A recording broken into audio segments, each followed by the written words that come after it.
I pledge allegiance to the flag of the United States of America, to the republic for which it stands, one nation, under God, indivisible, with liberty and justice for all. Okay, so welcome to our October meeting. Roll call, please.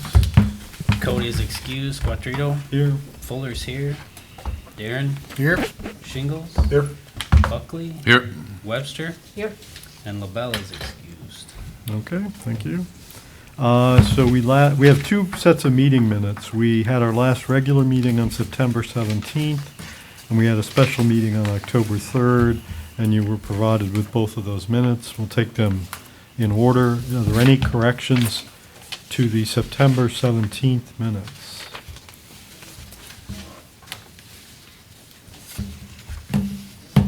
It indicates that I was absent. I was absent, but is there excused? Do you usually put excused behind that or not?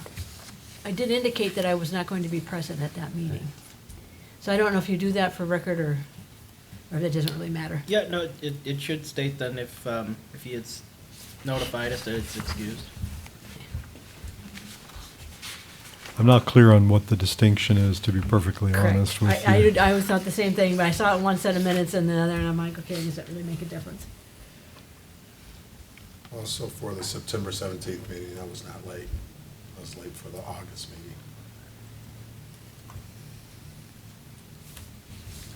meeting. Okay.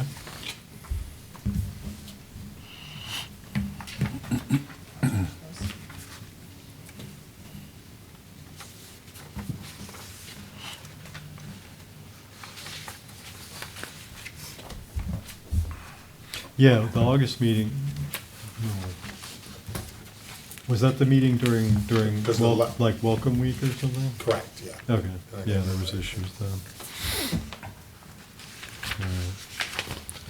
Anything else on September 17th? So since we made a couple of minor wording changes, is there a motion to approve the September 17th minutes as amended? I'll make that motion. Support. Okay, so the motion was by Darren, second was by Buckley or Shingles? Buckley. Any further discussion on September 17th minutes? If not, all in favor of approving them, please say aye. Aye. Any opposed? Okay. Then October 3rd was our special meeting with Chris Duzin. Relatively short minutes, but are there any corrections to the October 3rd minutes?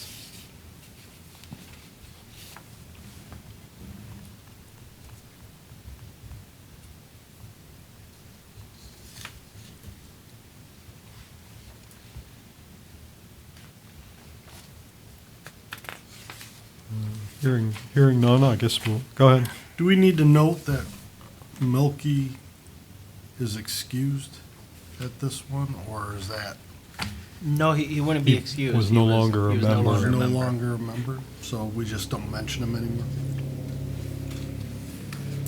I mean, he's in there as having addressed us at the end. Mm-hmm. It indicated he was appointed, Yep, so. all right.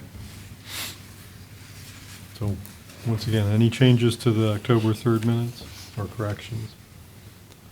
If not, we'll let those stand as prepared, approved as prepared.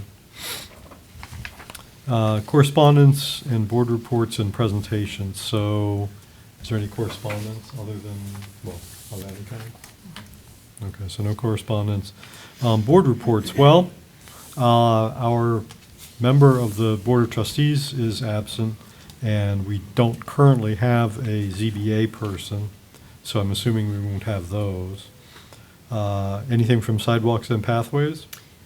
We met, I don't know, a week or so ago, and we talked about some goals that we'd like to accomplish in 2020. So we made a list, and we are going to review them again and then bring them forward so that people are aware of what the Sidewalk and Pathways Committee would like to accomplish next in 2020. And you meet again when? First Monday in November. Okay. Any questions for Denise for Sidewalks and Pathways? Okay, thank you for that. I'm assuming we don't have any presentations tonight? Okay, so we'll move on. So approval of the agenda, you've got the agenda before you. It's got 4 new business items and then continuation of the discussion of Part 3 of the zoning ordinance amendment or rewrite. Anything else for the agenda? If not, I'll take a motion to approve the agenda as prepared. So moved. Motion is by Webster. Is there a second? Second is by Darren. Any further discussion? All in favor, please say aye. Aye. Any opposed? Okay. So we have our agenda. So we'll move, don't want to skip this. Public comment. So towards the beginning of each meeting, we have a public comment for items that are not on tonight's agenda. If there's anyone who'd like to address the planning commission on any item that's not on tonight's agenda, we just ask you to give us your name and address for the minutes and limit your comments to 3 minutes. Public comments open at 7:05. And seeing none, we'll go ahead and close that back up, and we'll have extended public comment later. So new business, we'll take them in order. Item A, discussion and action, meaning approval of the proposed 2020 meeting schedule. And I gather we're proposing to continue to meet on the 3rd Tuesday of each month. Are they all 3rd Tuesdays? There's no exceptions? Okay.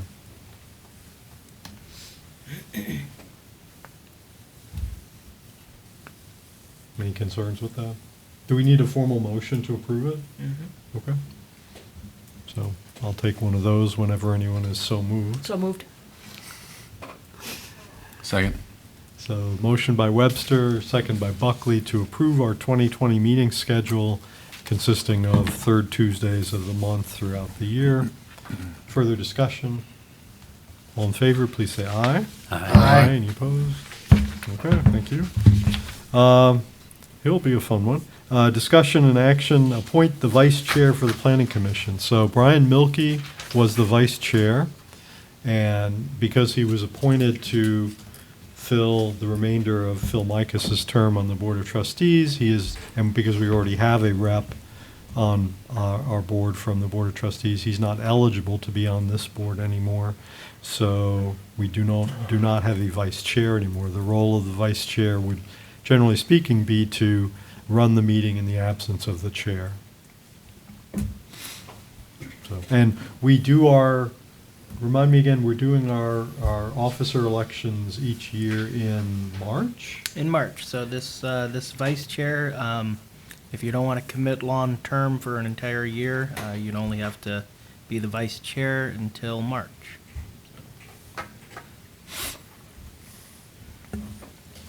Well, I'm happy to do it. Again, as I mentioned earlier, my term is up in February, and I will not be reapplying, since I will not be a Union Township member come May.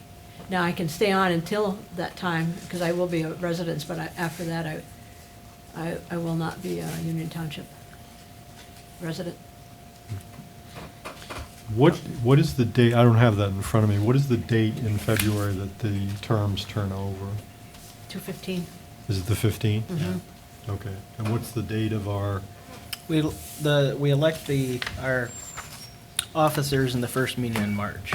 And the idea of that behind it was that a lot of terms expire in February, so that, we'll have whoever's appointed as, or not appointed, but elected as chair, vice chair, secretary, vice secretary, that'll be in March, and you won't have to worry about electing anybody that, may be up. right. I remember that, but I guess my question was, is she still going to be on the planning commission for our February meeting or not? No, She'll not be. no, it's the 18th. Okay. And I don't stay on until somebody is appointed, right? No, I come thought that up. was the case. Yeah, you If you can't find anybody, There's not an appointment made in February that she would stay on. I mean, I'm happy to stay on, and I'm not gonna put an application in, but I'm happy to stay on until either you get somebody to replace and/or I leave. We can't replace you, Denise. Yeah. Yes, you can. Okay, well, I guess So the I'm happy way, to- the way I would put it is that the floor is open for nominations for vice chair to fill the remainder of the current term, which, as Peter pointed out, would run through the February meeting. Mm-hmm. I nominate Denise Webster. Okay. And she presumably accepts. Sure, Um, I can do it. Are there any other nominations? I guess that's what I should ask for. Are there any other nominations for vice chair? Any other nominations? Any other nominations? Okay. So I guess all those in favor of electing Denise as the vice chair for the remainder of the current term, please say aye. Aye. Any opposed? Okay. So, thank you for that. So in addition, when we lost Brian, we lost our liaison to the ZBA. And so we need one of those. This person would be a member, a voting member of the ZBA and would attend the ZBA meetings. Yes. The ZBA meetings are on Wednesdays, and they're scheduled, they're scheduled for monthly, but they only meet when they have business, correct? We still meet, because typically, if we have business the previous month, but no business the upcoming month, we'll still meet that month to approve the minutes, and that starts the countdown for an appeal deadline of business that was conducted the previous meeting, so Okay. typically we will meet every month. But I'm assuming if that's the only agenda item, the meetings are somewhat short? They would be brief, yeah. Okay. And what time are they? Same time, 7 o'clock as the planning commission meetings, is the first Wednesday of the month. All right.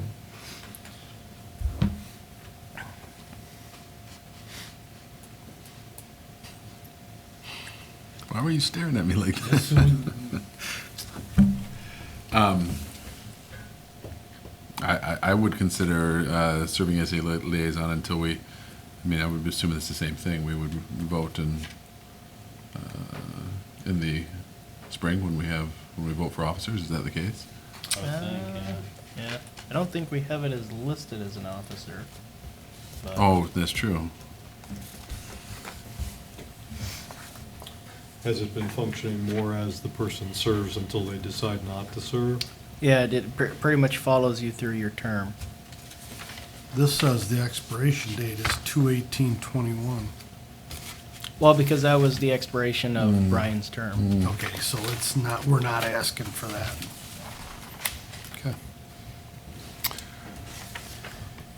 I'd consider a nomination, but I was thinking about suggesting Mike just because he had previously served on the ZBA. Yeah, I did my penance. But I suppose if Mike is not interested, then you make it sound so appealing. Let's see, I thought it was a promotion coming to the planning commission, let's put it that way. I nominate Ryan Buckley for that position. Does he accept the nomination? I do. Thank you. Are there any other nominations for the Plan Commission's liaison to the ZBA? Any other nominations? Any other nominations? Hearing none, all those in favor of electing Ryan Buckley to be our liaison to the ZBA, please say aye. Aye. Any opposed? Thank you. Congratulations. Reaffirm sidewalk and pathway prioritization committee appointments. Do you want to remind us what our appointments are and what we're doing here? Yeah, so the sidewalk pathways prioritization committee is a function of the sidewalk and pathways prioritization ordinance, pathways ordinance that the township has, and the ordinance states that the planning commission will designate a committee. We had done that. When we designated the committee, we also designated the members of the committee. Outside of the member from the Board of Trustees, they selected their member. At a recent Board of Trustees meeting, the Board of Trustees, they get into the habit of the same board expiration papers that you have in all your meetings. They'll go through them, and if there's any openings, they just, make appointments. And so we had two reappointments or openings on the Sidewalk Committee, and that was Sherry Teal, Connie Bills, and there was a vacancy by the Board of Trustees. The Board of Trustees member was Phil Micus. He had resigned from the Board of Trustees. The Board of Trustees selected the treasurer, Kim Rice, to fill that position. Sherry Teal and Connie Bills were existing members on the Sidewalk Pathways Prioritization Committee. They were both interested in being reappointed. The Board of Trustees reappointed them. And basically after that, I kind of started thinking, well, I thought it was the Planning Commission that originally designated all of those members, and so I wanted to put it before you guys to reaffirm. We didn't have any other applicants with interest, but to just kind of run it by you guys that it was this Planning Commission that originally designated all the members, minus the one. The Board of Trustees reappointed them. The ordinance doesn't really specify who does have the appointing power. It just states that the Planning Commission will designate the committee. Just wanted to run that by you guys and look for a reaffirmation of the board's reappointments. Okay. Thank you. So I guess I'll turn to our representative on that committee and ask, how do you feel about the reappointment of those two members? I don't see any, if they had no other applicants, and these two are very interested, so I think that they're worthy of reappointment. Okay. Just as a reminder, that one thing that will have to come up, because, again, as I move on, is there will be a need to have a planning commission member, representative appointed, Right. once I leave. Fair enough. I think we'll deal with that. We will hopefully have a new member of our own before too long. And so I don't know that we need to appoint someone No. immediately. Just as a reminder. Okay, thank you. So what, are you looking for a motion, or what would you advise as far as how we would affirm something that the Board of Trustees has already done? Just looking for a motion and a second to either reaffirm, or you can even choose to confirm the appointments of Sherry Teal and Connie Bills. So moved. Second. Okay. What word do you prefer? Confirm? We can have reaffirm. I'm asking you folks. Reaffirm? Confirm? Reaffirm. All right, the Planning Commission reaffirms the appointments or reappointments of the two persons that he named Connie Bills and Sherry Teal. to the Sidewalks and Pathways Prioritization Committee. And that motion was by Denise, and the second was by Stan? Me?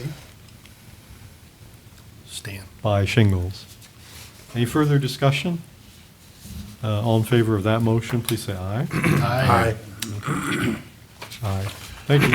And no one opposed? No. No one's opposed. All right. All right, well, we're ready to move on to our other business, which was hopefully wrapping up, but continuing the discussion of part 3 of the draft of the zoning ordinance. So we, at the meeting with Chris, we went through 11, and we went through 12, and did we get through 13? I believe so. Where are we? I believe we're on Okay, 14. I wasn't sure if we got through 13. I had in my notes that we didn't get through 13, but Yeah, I had mine. Okay. Well, what happened was we skipped down while we had Chris. Oh, So okay. that might I have got you. thrown Yeah, people 'cause I do off. have the one note. Anybody have a feel for where they think we are? I know we got through all of 11 and 12, but then, yeah, I Okay. think I we, think that's as far as I got. All right, well, maybe we should just pick it up with the beginning of 13 then. I had an edit on 13-4, which is page 13-2, that we, under membership and operation, the first member shall be a chairperson of the planning commission. I think maybe Lisa's the one that struck that. Yeah, I remember asking about it while you know, But do you Chris think, about it. do you think that's where we jumped ahead? And I think that's where we Yeah. jumped ahead into sections 13, 14, 15, if there were any pressing issues. Okay.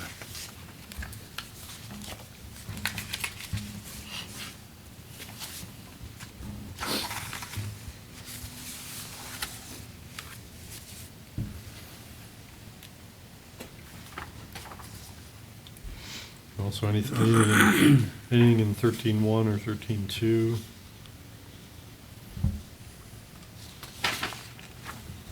13.3, which is us. It's the part that specifically discusses the planning commission.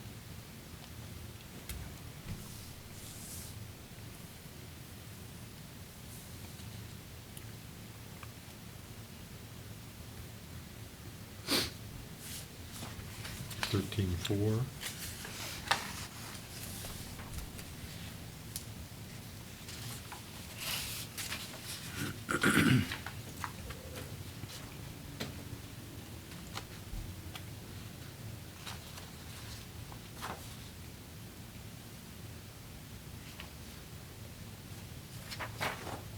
Thirteen five.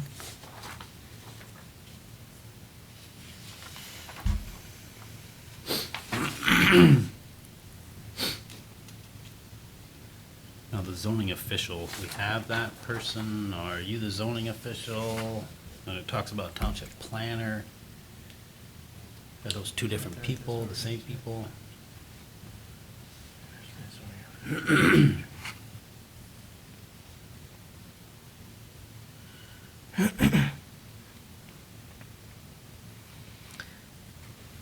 The way I read it is that, I guess it depends, it's a catch-all, so whether the person is known as the zoning official, a township administrative official, planner, or their duly authorized assistants or representatives. Okay.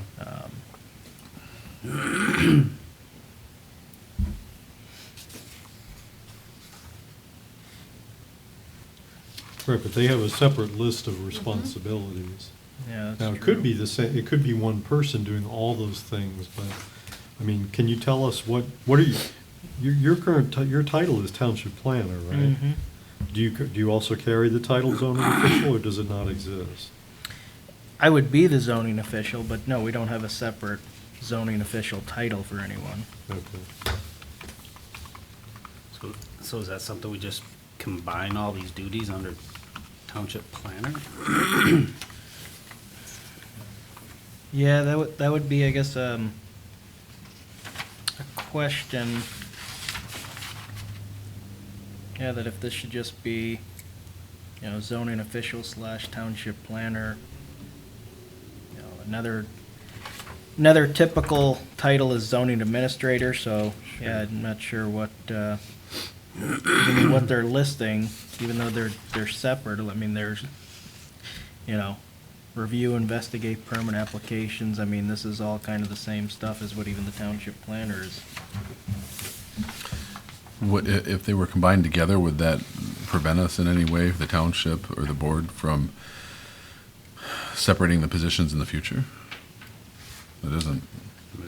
No, yeah, I think I'm just gonna put a note here to kind of ask Chris what the need for, I guess, the two different zoning official and township planner. Mhm. So if we define it here, really, the township needs to assign it, right? So you might fill both these roles in your job, but we should officially put it on your door. One, like, I mean, in the other parts in the ordinance we've gone through, I mean, it's mentioned, township engineer, and it's been Right. pointed out, you know, we don't have anything with that title, so I think at the very end, when this ordinance is adopted, those are kind of, linguistic decisions that we're gonna have to decide on of either leave it in or take it out. Because, if the person doesn't exist, there's no point in having the term. Well, I mean, the person may not exist working directly for the township, but if it's a contingent staff or Yep. a firm that you're in contract with, that just needs to be defined. Yeah. Somebody to point to.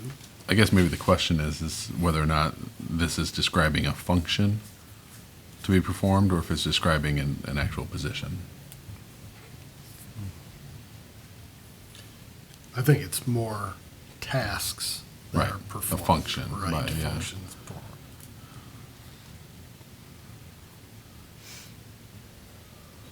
But it's in the header, it's calling them officials, which gives it a designated title, so that doesn't sound to me like a job duty, that sounds to me like a person, by virtue of how it's titled. I guess that's what I was suggesting that we ask Chris, is what is his goal to describe a function of what needs to be done, or is his goal to be describing individual positions and their responsibilities? Yep. And then we word it accordingly. I mean, I can see, even the way it currently is, I don't find it particularly objectionable, because in A, it says, zoning official, township planner, or their duly authorized assistants or representatives. Right. So it's kind of saying, I take it as, if you have a zoning official, this is what the zoning official does. If you have a Right. planner, this is what the planner does. If you have either or neither, then, you make sure you have people that do these things. But I think it's still worth asking him what he thinks about our situation where we have one, but we don't specifically have the other one.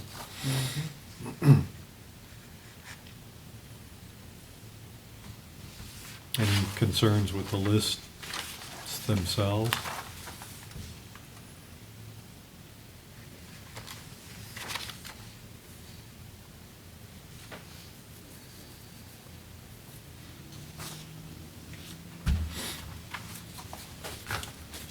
Ready to move on to 14? Okay, so 14 is administrative procedures, 14.1 is permits and fees. We talked about the last meeting, this fee grading permit needed some sort of measurement, cubic yards, grading permit of, earth move more than 50 yards or something. I'm not sure what section that was in before, but this already came up. Yeah. I had circled it on the last one, so I don't know if we talked about it or. I think, it must have been in maybe section 8 or something, and we did it in our phase 2 review.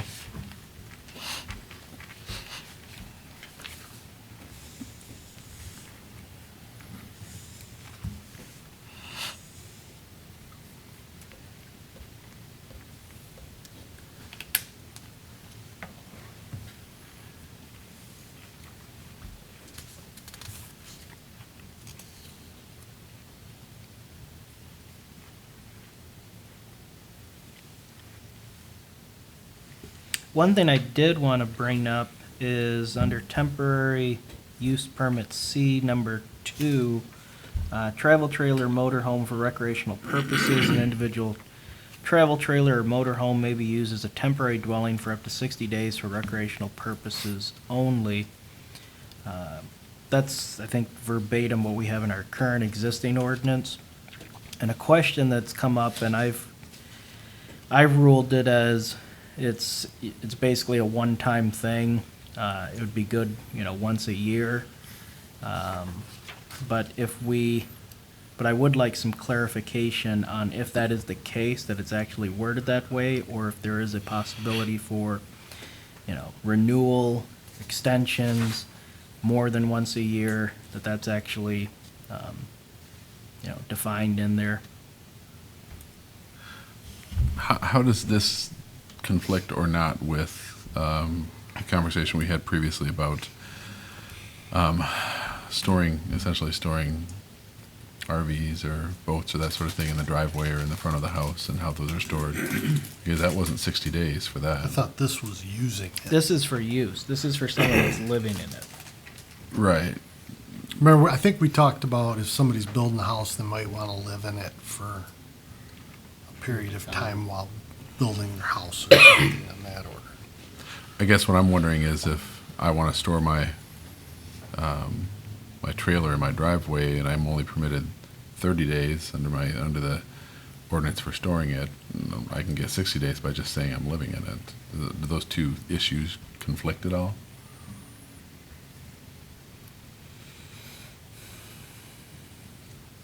Because if I figure it out, everybody else will figure it out. Well, so I'm trying to remember, did we arrive on that we did want to regulate, I guess, how long a period of time that someone could store an RV in their front yard? We talked about where they could. Where Yeah. they could. But it also had some durations on it, I believe. Well, there seemed to be some agreement that, I thought there was some agreement that it should be longer than whatever it was, or that there should be some seasonal storage or something like that, but I don't remember that there was a resolution that came from it, or if there was a decision that was in the made. driveway we were talking about. I mean, yeah, because we Yeah. talked about, I mean, the side yard, having it in the side yard or the rear yard, not in the front yard. I don't remember there being a time limit, though. In the driveway there was, I believe. Because then I also remember there was the issue of quantity. I remember, I think there was, you couldn't have any more than two, maybe. And I can't remember the word that Chris used. So the question is should we look at that, what that part of the ordinance does say, and then come back to look at this and see if there's a conflict? That's Since when we can't all right. remember Right. what was said, so we should go back and see what was Yeah. said and how he wrote it. I mean, I And then remember specifically supporting some sort of allowance or time frame to store a trailer or a boat in the driveway seasonally or something like that. I did, but I can't remember what decision was made if that was the case. But yes, it seems like whatever decision we did come upon or wherever the language is, it seems like we should probably compare the two and see if we're just creating a loophole with one versus the other. But recreationally, to me, doesn't sound like in my driveway. It seems like maybe some guy owns a parcel on River Road and he hunts there. I don't know. Well, and that's the other thing of the, where it states recreational purposes only. You know, if somebody says they're camping, you know, in the yard, you know, does that count? Or do we want to actually list, you know, what's a recreational purpose? Well, that's a good point. I mean, we could simply exclude. Because what we have had is, you know, people that they'll live in their trailer in their you know, neighbor's yard, or they have family visiting and they're just gonna come In up in their the own trailer yard. and live, you know. So I am looking for, I mean, if everyone's fine with it being allowed as a recreational use and for 60 days, you know, the only things that I'd like us to consider is what exactly is a recreational purpose, and is it, if it's going to be 60 days for one calendar year, actually have it worded for up to 60 days per one calendar year, you know, something like that. Right. Do we have to use the word recreational? I mean, if you want to take it out, you can just say that someone can live in a RV or trailer for up to 60 days For for a whatever temporary reason. purpose. Yeah, temp for whatever, you know, and take that out. So those are things I just wanted to bring up and, you know, Yeah, I Be can aware support of. adding the per calendar year. I mean, But doesn't building a house take longer than 60 days? well, no, see, that's different. That's Okay. the number one where you have temporary living or working quarters. Okay. But that's restricted to an agricultural Agricultural district. district. That was So gonna be that's- my question. Yeah. What if a person living in a residential district had a house fire or some other issue, and they couldn't it wasn't possible for them to just go live somewhere else, but they happen to have a motor home, could they just go ahead and live in it on their own property? It sounds like they couldn't. But wouldn't know why we wouldn't allow that under permitted use Yeah. temporarily. Yeah. But, but right now, it's, that type of thing is restricted to ag districts. I mean, maybe his assumption was that you wouldn't do it in most residential districts because the lots are too small and the setbacks and all this stuff, but I don't know. It seems like you should be able to do that. So it sounds like we would like maybe some clarification and maybe even combining of this, that one, not just an agricultural district, but residential districts, and then also including maybe something about, if a house is damaged and for temporary, living quarters, if the person has an RV trailer that they can live in while the property, the house is being rebuilt, that they could. Under maybe terms of hardship or. Yeah. And renewable based on, I mean, I would think for that one, it would be, up to a year or something, in that case where you have up to a year while the house is being built or rebuilt due to fire, whether they actually use all the full year, but. for the renewable based on the duration of the building permit. Well, because I was gonna say, building permits, I believe, are 6 months. 6 months. Yeah. So, if we give it up to a year, that means they have the ability to not only pull a building permit, but, get that building permit extended if they need it. So Right. I think it's, we'd be giving them a reasonable amount of time to, rebuild or build what they want. My impression is that number 1 and 2, based on, I guess, conversations I've had when I've shopped for land up north and stuff like that, is that my impression is that rules like this are intended to prevent somebody from buying a vacant piece of land and then rather than building on Dwelling. it, putting some sort of temporary, accessory structure or some sort of temporary RV on it indefinitely. So I don't know if we need to have a section that's specifically for that, and then have maybe these other 2 sections address a little bit more specifically what we're talking about here, or if that's sufficient. But I mean, that's what my guess is, that that's what these are intended to address.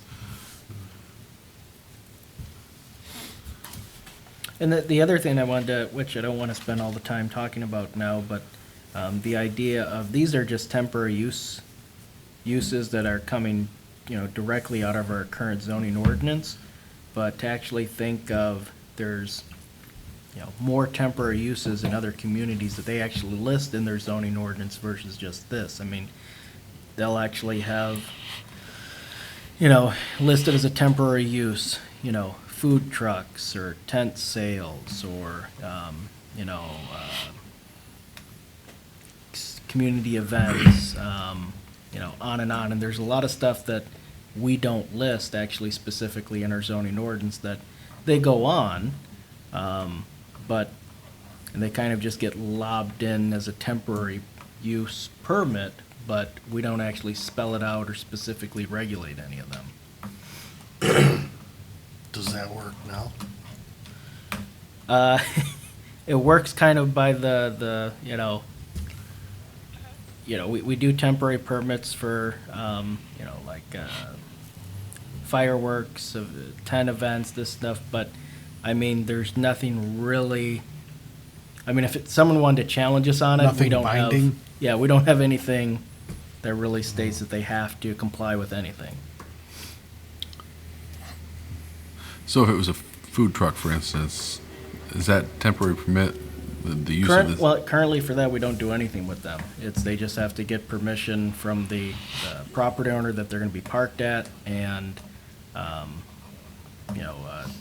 think the Central Michigan, Health and, if I'm getting that wording right, Health Department, they have to get a license from them, but we don't require anything.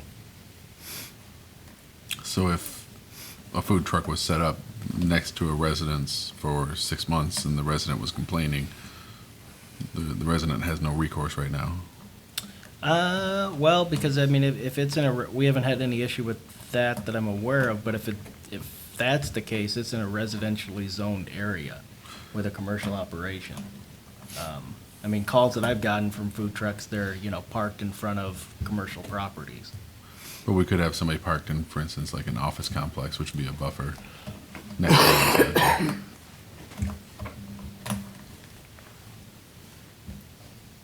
So, I mean, it's something to think about if we want to expand this list of temporary uses. And I'm not saying we have to regulate all of them, but there are other temporary uses that exist that are ongoing in today's world.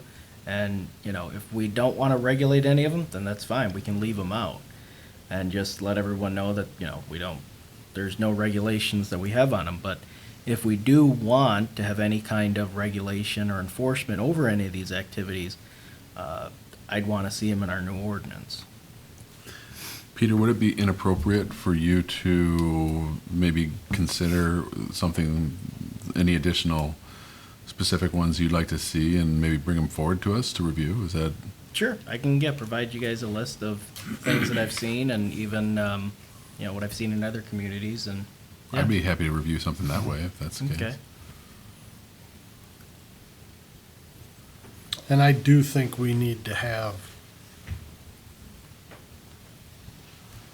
discussion around permanent camping in a yard. I mean, we already have the issue here, but we want to have something for the zoning official to be able to go to the person and say, this is not allowed, or what have you.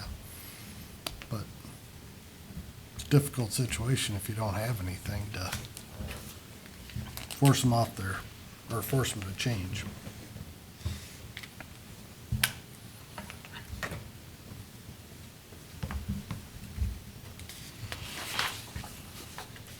So that's all I had on temporary uses. Okay. Anything else on temporary uses?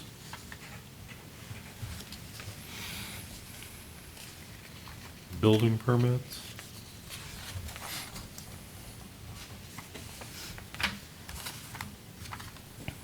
Certificate of occupancy? And filing fees. Well, I know there's a temporary occupancy. If people aren't fully done with their plan, should we have something in here listing, It says temporary certificate C. we'll see, okay. And because that's a term that I've heard before, and, if we're gonna operate under it, it's good to have it actually listed as an Right. official term. Should we have the minimums documented? The No minimum- functional bathroom. There's certain minimums you have to have for temporary. Oh, okay. And I can't quote them all. I know Yeah. temporary you have to have a bathroom, water. So basically spell out the bare minimum of what you spell need out to. the bare minimum. What I'm also thinking is, our current, on-staff building official through McKenna, I can also run this particular section by them and maybe get their input on how maybe they'd like to see some things worded. I know our consultant for the ordinance is from McKenna, but I don't know if the two of them have ever, the building official that we have and our planning consultant have ever even spoke. Regarding occupancy, is it our process to not allow occupancy until the building has met the site plan, conforms to the site plan? Isn't that the case? That was supposed to be like our, Well, no, what we do is we enforce it from the front end. We don't give out the, outside of things that can't be done before a building permit is issued, we want all the issues taken before a building permit is even issued. Now, as far as, they gotta plant, shrubs or something like that, that becomes more of a co-zoning enforcement while the building certificate is being worked out as well. But it's not something that I don't believe it's something that the building official could withhold if it's just a zoning issue, the certificate of occupancy. Okay. Well, I'm looking at, under certificate of occupancy number 4 on page 14-3. The building inspector shall issue a certificate of occupancy upon finding that the building or structure or part thereof or the use of land is in conformance with the provisions of this ordinance. So would conformity to the site plan, meaning you built what you said you were gonna build, fall under that? Yeah, no, and see, this is, I mean, if we have it spelled out worded this way, then that's exactly what would happen. In the past, from what I've been told and in my experiences, is it's not clear that if there is only a zoning issue that a building official can actually withhold a certificate of occupancy if all building code has been met. But if we have it worded that provisions of this ordinance, then in that case, it appears they could. So you're thinking this gives you more, Well, it would give the building official the clear authority to, if they wanted to argue that, you know, you have to give me the certificate of occupancy, the building official could then point to the zoning ordinance that spells it out that, no, I don't have to.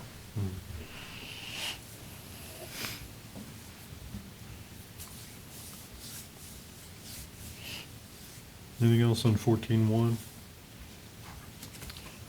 14.2, site plan review, something we spend a lot of time on at times. So it's an important section for us.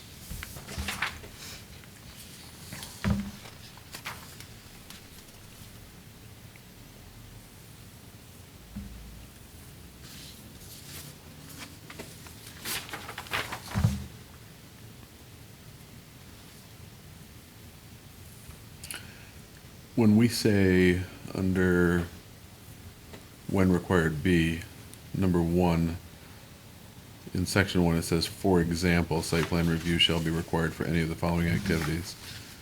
I'm always curious when we say, for example, do we mean these are specifically the activities that would require a site plan and no more, or are they just examples and that there may be others not listed? Yeah, that's, it should state if, you know, for example, you know, what's the, But not limited to. but not limited to. Right, something yeah. to that effect, but not limited to. So, I'm just gonna make a note, but not limited to question mark.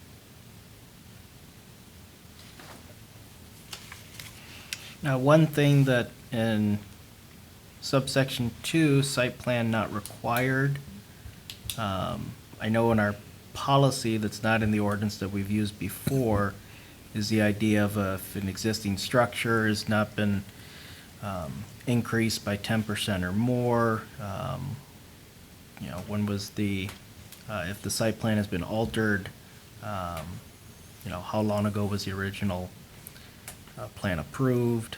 And so I don't know if you guys are interested in keeping any, you know, basically putting any of that policy language actually into the new ordinance, or if you're fine with just A, B, and C. Pretty clean. what we have here.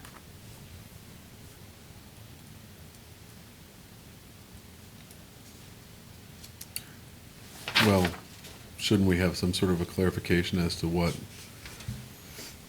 if previously we had something regarding 10% or more of the building is expanded, then, because I know we've actually had some that are just above or just below that in the past. Yeah, I mean, we've had projects that are below 10% that have not come before the planning commission, but it would appear that with what's proposed here, those projects would be coming before you. Oh, I see. And so that's why I just wanted to throw that out there, if you want to continue, that you're fine with that, or no, you want to see those projects now coming before the planning commission. Because it makes a difference what I'll have to tell, applicants. Does that put an undue cost on an applicant to do a site plan review for something that would be considered quite minor?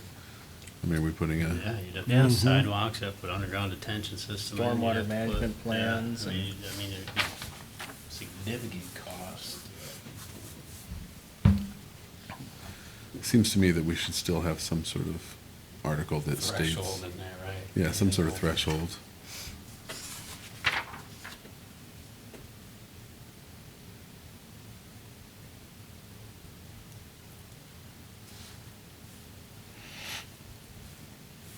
Only for single or two-family home, you have to do underground detention and all that? Not in a residential. No. Right. That's why I think this is clean. I don't think we need to do 10% and all that. Right, but if if I'm down the road at Mitchell's and they say, hey, I want to knock this wall out and open up this space inside, does that trigger a site plan review? And if so, does that require them to conform to everything else just because they're knocking a wall out and redecorating inside? Because I'd hate to have to build a sidewalk just because I was, opening up a room inside a building.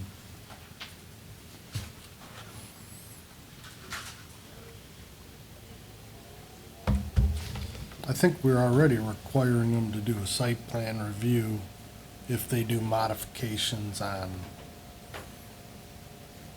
commercial, just not single or two-family. Well, no, like the example that Ryan's using, so if you have a commercial building right now and they want to make an addition or even shrink, any kind of alteration, if they're going to increase the existing footprint by more than 10%, I tell them you guys have to come to the planning commission. If they're making an alteration that is increasing or decreasing less than 10%, then they can be administratively approved. So it's, I think the formula is a clear-cut, simple way for anybody to kind of figure out whether they'd have to go to the planning commission or not. It also in our policy, it says I reserve the right to send any site plan, application to the Board of Trust, or to the planning commission, but So the 10% that's just in terms of square footage? If you're making an alteration to a building and it's square footage. So if I Yep. were to make internal alterations and not alter the footprint at all, they wouldn't even come to you for Nope. anything? no. Okay. What about if they built upward? Nope. So they could put a whole nother level on it? Or they could put 5 levels up. I mean, the thing that they have to be aware of is, in the current ordinance, no building can be higher than 35 feet. Yeah. So, Yeah, but that's the only thing I'd be looking for. okay. Well, there's some important considerations. I mean, wasn't it, who was it? Was it Doug that kept talking about in Mount Pleasant, if you repave your parking lot, you have to get a drainage, Yeah, if you. And in which is here, gonna the lead to a lot of example, crappy parking lots. yeah, for here it's saying expansion, this is letter E, expansion or paving of off-street parking involving 10 or more spaces and/or a change in circulation or access for other than a single-family dwelling. And I think maybe one of the things that Doug has brought up is, so, okay, if it involves 10 or more spaces, you know, do they just do 9 and then 9 and they get around with it, you know? But in our Well- current ordinance, it states, I believe it's 20 parking spaces right now, but, so this would be a change down to 10. Yeah. Well, and it's, you know, as pointed out, the other option is you just let your parking lot go to, you know, go to hell and you don't keep it up. But on the other hand, I have to say that I personally think that, you know, these drainage plans are gonna become increasingly important over the years. And if there's any chance that reconfiguring your parking lot is gonna change how the water flows, I think it's, you know, I think it should be looked at. Could we, to Doug's point, seeing that he's not here, could we make a change in E, in expansion or paving of off-street, and have a note, not I don't want to say resurfacing, because I guess that's what paving is, but repaving or reapplication of pavement. You've already got a site drain based on having it paved. To repave it and put it back in its original condition, yet better, we would not say you had to have a site plan review for that. Well, I mean, I think the city's rationale in doing so is that, I mean, the city essentially sits in a bowl, and what they're saying is it's a trigger for them, just like it is for us for sidewalks, is that they want better drainage, and so if you're gonna make this improvement, you're gonna improve your drainage, because your drainage is probably not up to snuff regardless. So by repaving, you're not fixing the problem that they're trying to fix. Does that make sense? This is kind of related, but I just wanted to bring it up. Because we have questions, it's not just parking spots that all have questions from developers, but if they just want to, in general, create more pavement. You know, right now I can tell you, well, if you're gonna do, the current ordinance says 20, so you say, okay, you got 20 parking spots. Well, I can add up, based on the required 180 square feet that each parking spot has to be. Well, if you're gonna pave this much, you know, you have to. If you're under, you're not. But is that something that we want to keep as a answer to just these questions, or do we actually want to have a, I mean, you know, if it's 10, whether you want to have 10 parking spots or, you know, 10 times the whatever square footage, you're allowed to do that much paving without, because, you know, I have had questions where it's, well, we just want to do a little bit of paving. You know, how much can we do before we have to do a site plan? I think a square footage thing would be more clean cut for you, Yeah. Because obviously you have to have drive aisle to get to these 10 spots. Yeah. So you should have 1090 times 24, because the fire department makes you like 24-foot lanes. So you almost have 1,800 for the parking spots. So I think maybe the one thing that I was kind of getting at is, instead of using just parking spots, is, you know, do we want to have just a square footage, that if you're going to do a certain amount square footage of paving, that, you know, we don't care if you're going to use it for parking or what, but it's going to be kicked in, that's enough paving that we want to have a site plan for. So not just resurfacing, but paving. Yeah, that instead of having the expansion of paving, off-street parking, that it would be, you know, resurfacing. You know, I'm not talking about if someone wants to restripe their parking lot.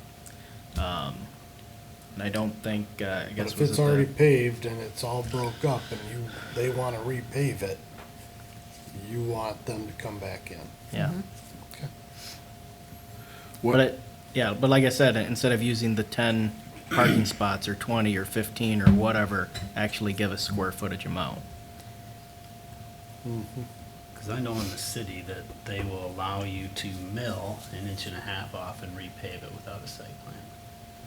But if you mill more than 1.5 inches, then you have to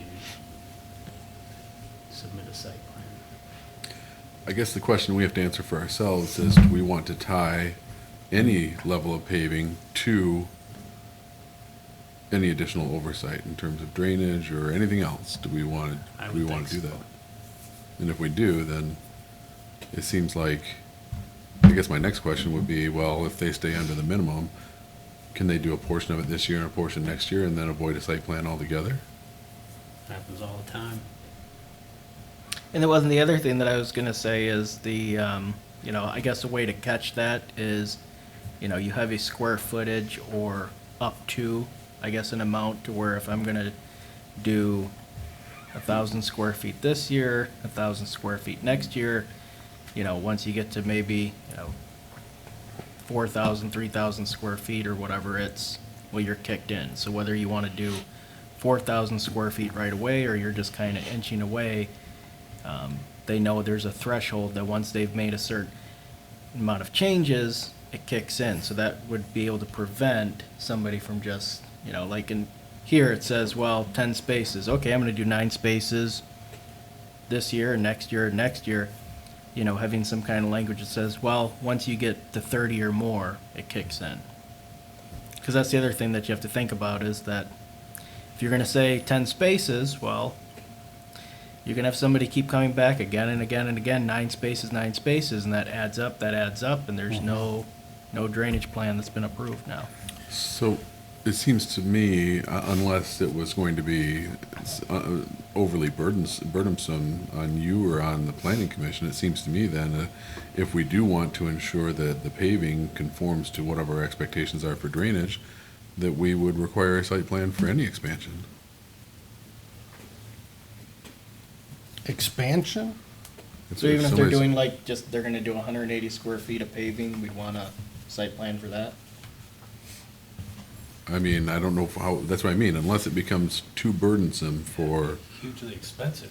I mean, cause yeah, 180 square feet, that'd be currently like one parking spot. Right. So, it's like, do we wanna tell developers if you do one parking spot, that's gonna trigger a full site plan review? Plus the timing, I mean, how long does it take? 2 months to get something through here? Plus, we gotta remember, a lot of these parking lots that are in disarray, your engineered surface is not doing what it's meant to do and carrying the water to detention. It's now leaching into the ground. And we're allowing it because of what we're putting in place here. We're deterring people from investing in their property. Yeah. and Well, keeping and so, up and with that's what I mean is we don't want people to be able to find a loophole and get away from it. So whether we want to stick with, 10 parking spots or whatever, if you were to do it 10 parking spots and let's say, it's 180 square feet, then I would be telling somebody, well, 10 times 180 is what you're allowed, whether you're doing parking spots. But if we just want to take out the whole thing, the whole idea of using the term off-street parking, come up with a square footage amount and say, once you get up to this amount, it kicks in. So whether you want to do that as a phased in 9 spots, year in, but once you get past that threshold of, either resurfacing or new surfacing, that's when it kicks in. And that, that gives the developer the options of, okay, well, do I want to, ante up and do everything now, or do I want to do this as a phased, fix the parking lot, one step at a time? And I'm not saying what that but I would think you'd probably want to have the number larger than smaller, especially in these, large parking lots. If they do just want to fix one section at a time instead of fixing the entire, shopping mall parking lot. But I just think it'd be a more practical way of, one, us getting what we want, and, 2, giving the, developer flexibility. So that way that if, because in this case, let's say they wanted to, they want to do a whole 40 spot parking lot. Well, I only have money to do 10 at a time or something, or whatever the reason. Well, are we going to have them come back 4 times? 10 spots, 10 spots, Do you 10 want to do it spots. by percentage? I think the square foot is the best I answer. think, yeah, I think there's a total square footage if we, Yeah, well, I don't know what the square footage is. and but I don't use know the what that square number foot. is either, but it's once you reach that square Yes. footage, it kicks in. Yes, And I think before we set that, we'd also want to have kind of input from an engineer that does our site, stormwater, what amount do you think that once an area gets to that, yeah, I need to take another look at that? I would agree. If they can get away with 1,000 square feet and an engineer's opinion is, that's fine, or maybe, well, I need to take another look at that. Is that something you wanna I can, talk to somebody and try and I come can up run with it a by the number? person we use, right now and see if they have a, professional opinion. Mhm.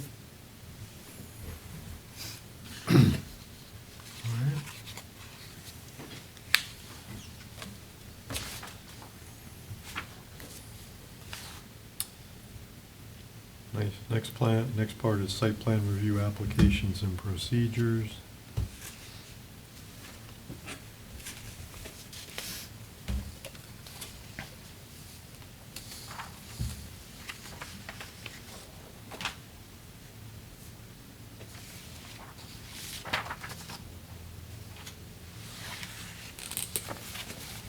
And then review and final action.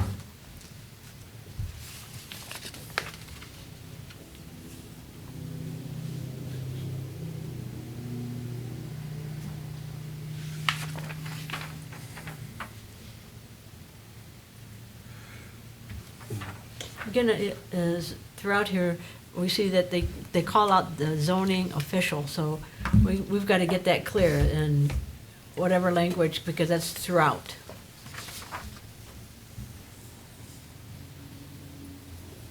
Where are you looking? Well, distribution of plans, it says the zoning official shall keep one copy. Well, if we don't have a zoning official, if Well, it's, yeah, and so, that gets to the point of, yes, is it just duties that can be put into To one one. person's lap, or is it actually two different people? yes. Yeah, okay.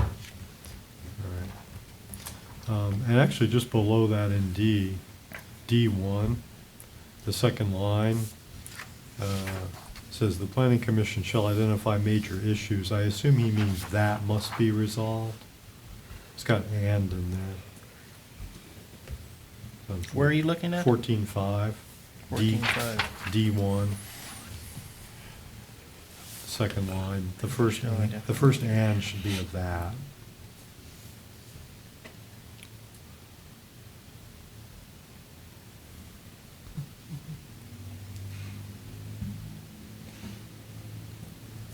At the first regular meeting at which a site plan proposal is considered, the planning commission shall identify major issues and must be resolved, and other revisions necessary to obtain site plan approval. Yeah, Shall yeah. identify major issues that That. must be That resolved. must be resolved, yeah. Oh, okay.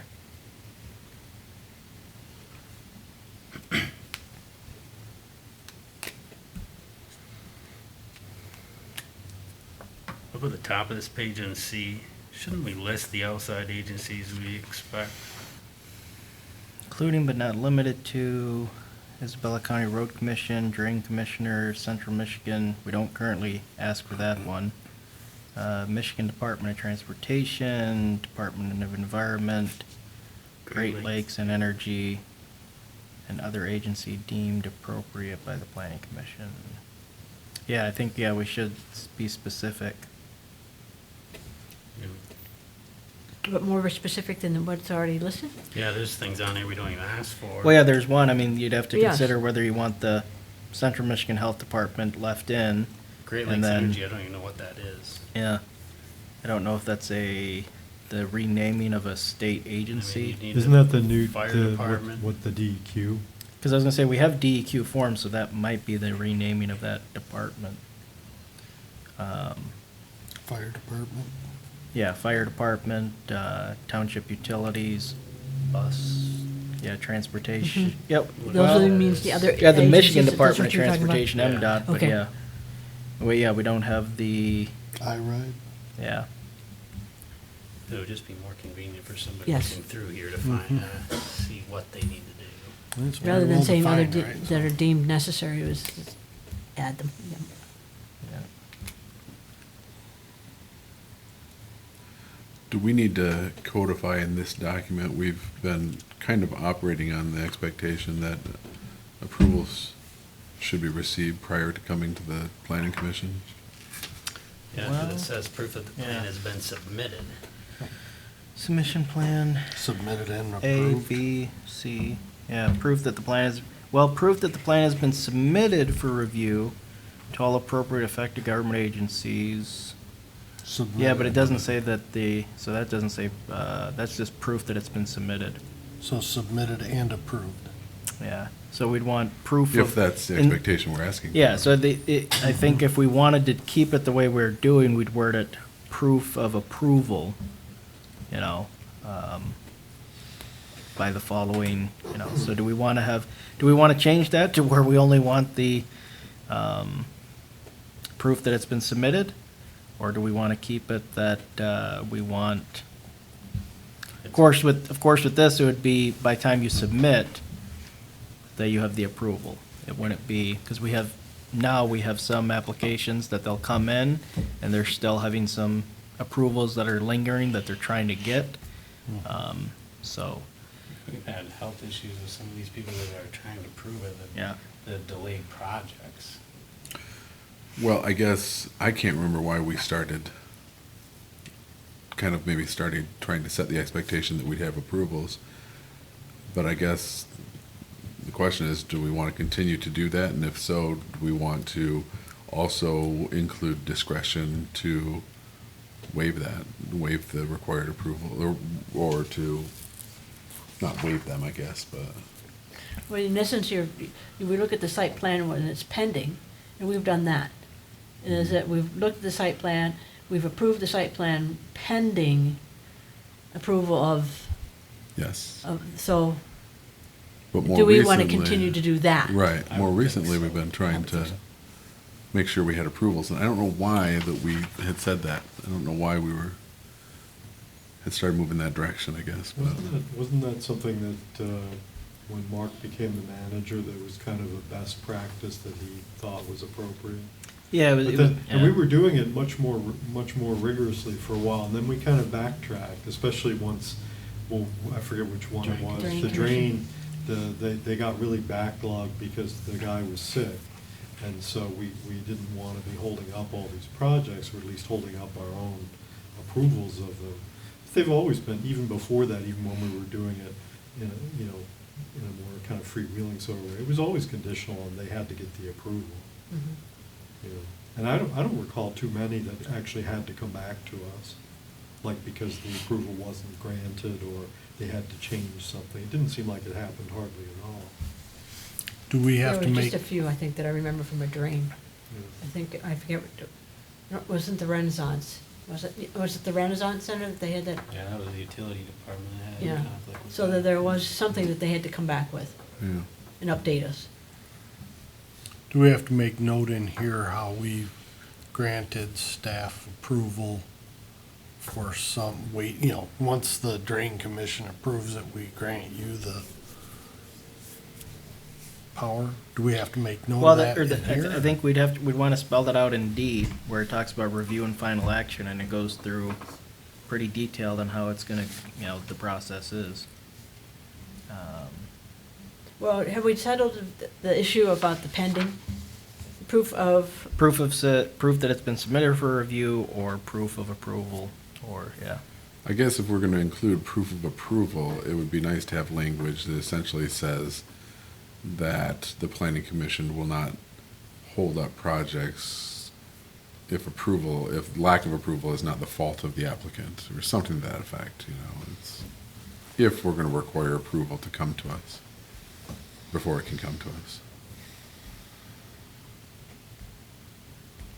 But if there's no desire among the commission to have that requirement, then we can probably leave it as it reads. Just wondering how an applicant would even know that, like, Aaron Liskin was here last month, didn't get a township utility approval, but there was no utility modifications. So his plan would essentially been tabled again next month to wait for that approval.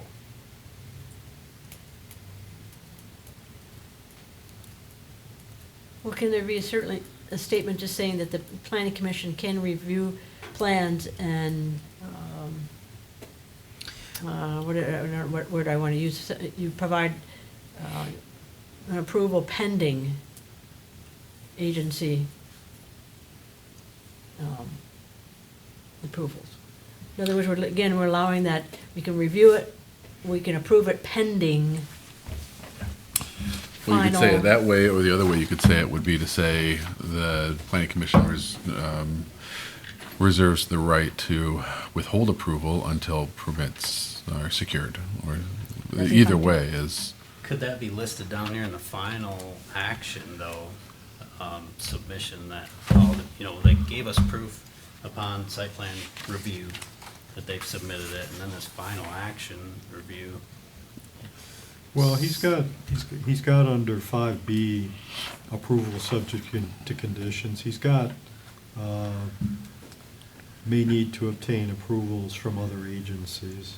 So, maybe it's site plan process, they prove that they submit them, then before final action,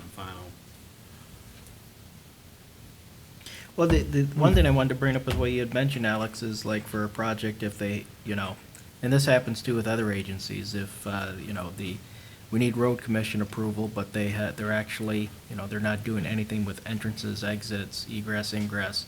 It's all existing, there's no changes.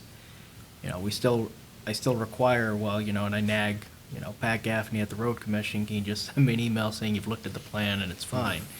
Where it talks about if we wanted to, it says proof submitted, so let's say if we change that proof, approval, the end of the sentence, the very last sentence says, any other agencies deemed appropriate by the planning commission. If we wanted to have it, and any other agencies deemed required by the planning commission, Or you know, township staff. basically kind of to, at that point, give some kind of leeway or judgment of, well, so we don't have this approval, do we want to really hold up the, process, even though that the project doesn't really call for, this department or that department? That's something you can consider too.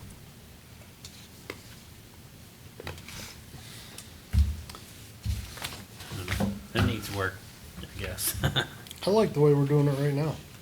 having them all approved.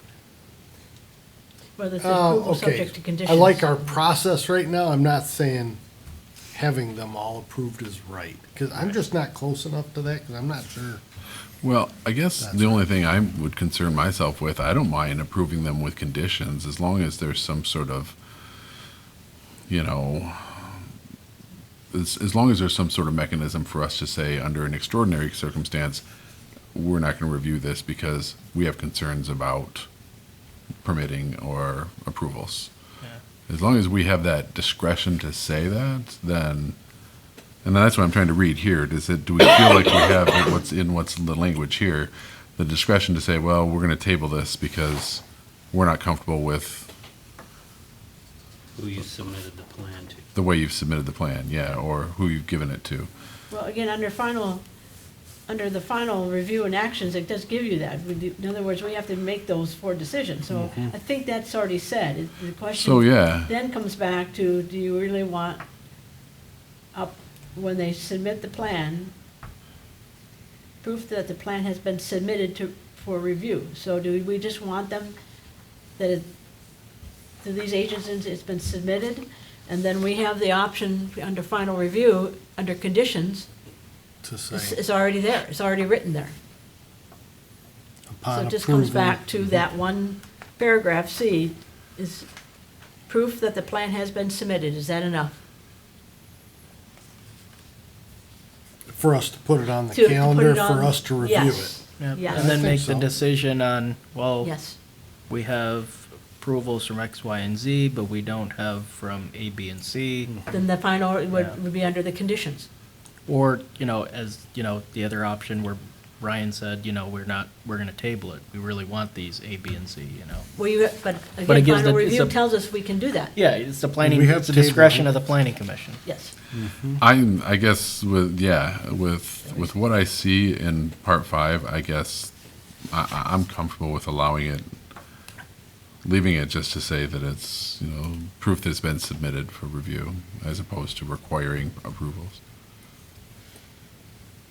And I think under B, where we say subject conditions, this is where we'd want to throw, once conditions are met, It always says that. staff. Does it? Sorry, I must have didn't read that. I think it says, well, Where staff can approve? You know, we've always said if right, Pete but if you gets want to add the- that, I could understand, you know, it doesn't have to come back to the planning commission. Right, So, You're talking about section B of number Yes. 5. of number 5. the applicant shall submit a revised plan with a revision date indicating compliance with the conditions. If you want to put that staff, Once If that's approval, necessary. May once receive documented administrative approval approval. is submitted to township, staff, zoning, planning, whatever your title is, can approve the site plan. I mean, it's what we do today. It's Yeah. just documenting it. The way that, I will say, the way this reads, it makes it sound like that the approval is conditional and that they still have to come back and submit something else to Mhm. show that it's been done.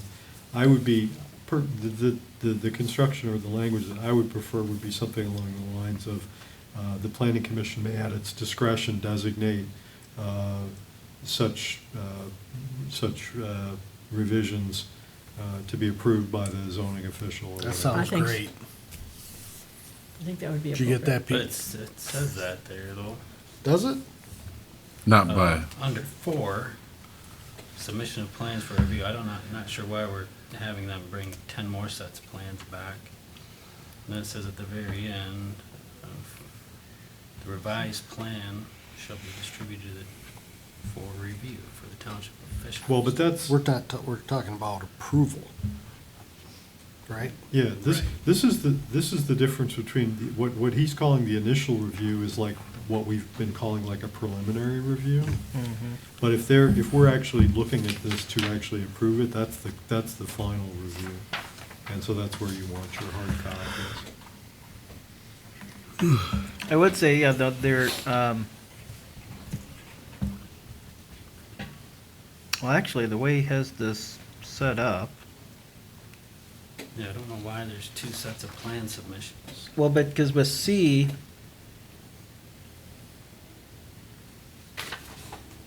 one, two, three, four, the fourth and final step is just a review by the township planner. And then D, review final action.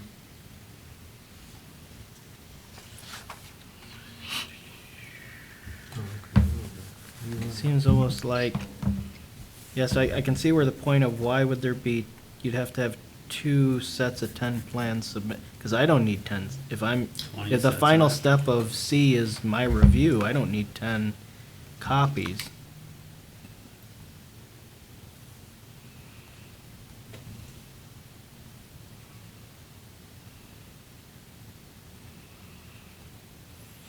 Do you want 10 paper copies, or do No. you want electronic?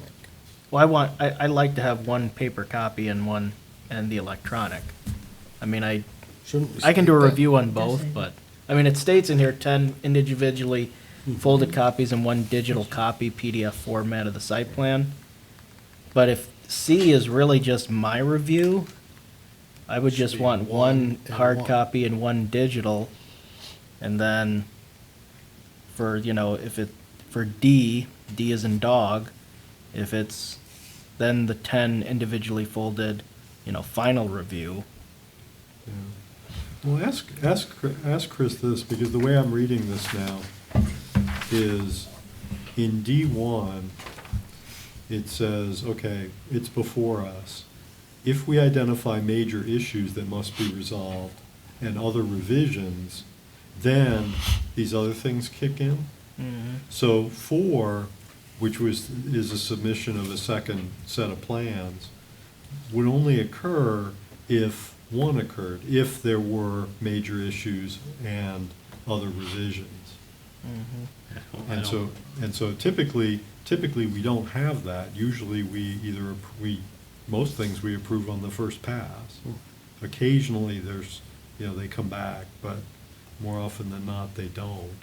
So I think he's trying to describe, how it would work if those types of revisions were necessary, but if they're not, then presumably the planning commission could approve it on the first pass. But isn't the initial review by Pete? It doesn't say it's by the planning commission. I was like, because this kind of feels like it's automatic, it's almost setting up a 2-meeting process to have this done. Right. Yeah, there's a formal review and a final. That's what I'm reading. Yeah. Versus we just do one, right? Yes. As a planning commission, but Right. Pete, as a staff member, sets it up. But and see, I guess, this is where it's confusing me also, okay, if we're gonna have a 2-step process, but, I mean, number 2 under C, to initiate formal review by the planning commission. And so that makes it sound like it is gonna go to the planning commission, but the final step in this formal review by township planner, so why would I be reviewing the plan after you guys do a formal review?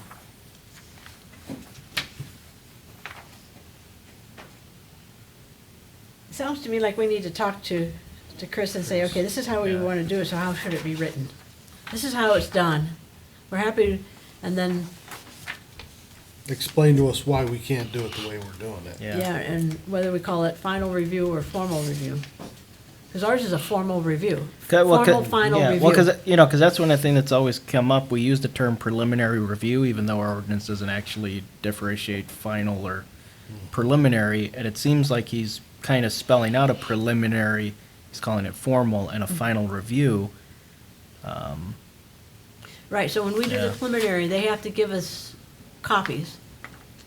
And then when it comes to the final, they give us copies again. So they do actually do it twice if they're using the preliminary review. If they just come to us for a final, But We sometimes wanna the get 10. preliminary, when we actually have had preliminary reviews, sometimes the plans haven't been the full, correct, right? correct.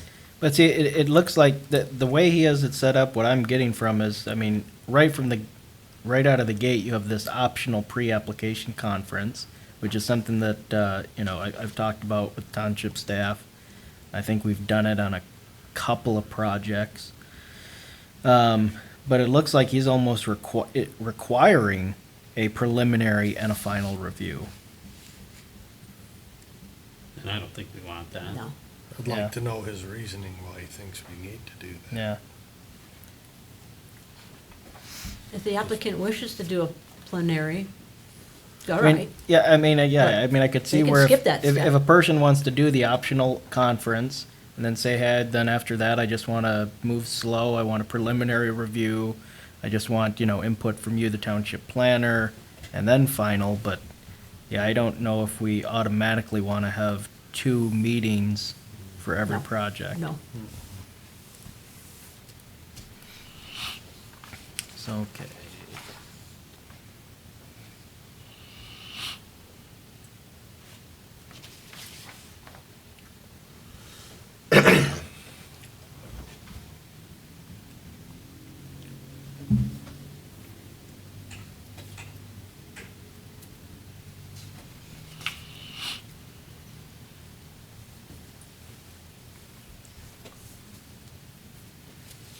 Yeah, so let me go over with Chris, I guess, as you guys said, how we do things now and see if that can be, if that works and that fits and we can just spell it out here. Or also if he really thinks that we need a 2 meeting, what's the thinking behind that? I think our thought process is proof that you submitted to the outside agencies, go through the planning commission, then the final review with the outside agency's requirements submitted to you. I mean, because there's one thing that I could see where a benefit to requiring a preliminary review, and that is with special uses, which some applicants already, they'll provide, they'll say, well, we don't have a final site plan, but we have a sketch or something for visual that we can show you if we called that, a preliminary review. And then the final site plan review. Because that would give us, I guess, the ability of somebody kind of just come in and say, well, I'd like this use, and would you permit it? And it's like, well, do you have any drawings? Do you have any pictures? Do you have anything preliminary to show us? Which is exactly what you do right now, Yeah, which works. Instead of coming to us and asking yeah. those questions. But see, that's one thing where I could see maybe wanting to actually spell out, there's a preliminary, but even then, that's only if they're not ready to go with the final. Okay. So keep it as an option. Yeah. All right, so we're gonna have you guys talk about that. Yeah.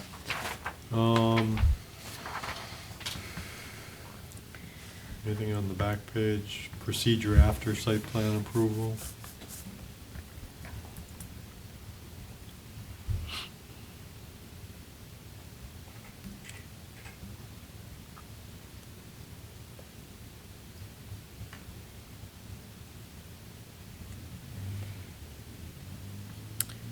On the application for certificate of occupancy, this, following completion of the site work, building construction applicant may apply for a certificate of occupancy or a temporary certificate of occupancy from the building inspector in accordance with the procedures set forth in section 29.07. This ordinance only goes up to section 15. Really, I saw that too, Yeah. 29.03. So I don't know thought, if that's a building code reference or what. But it says it shall be the applicant's responsibility to obtain these required certificates prior to any occupancy of the property. Again, this is, like I said, something new that we'd actually be spelling out, tying the certificate of occupancy to zoning issues. I'd ask what section 29.03 Yeah. is. And I there's don't a know if that's 29 another ordinance that he was working on, or, There's a what. section 2907. It's like, oh, I didn't realize we're only on section 15. Wow, we got a lot more to go. We have Yeah. 29.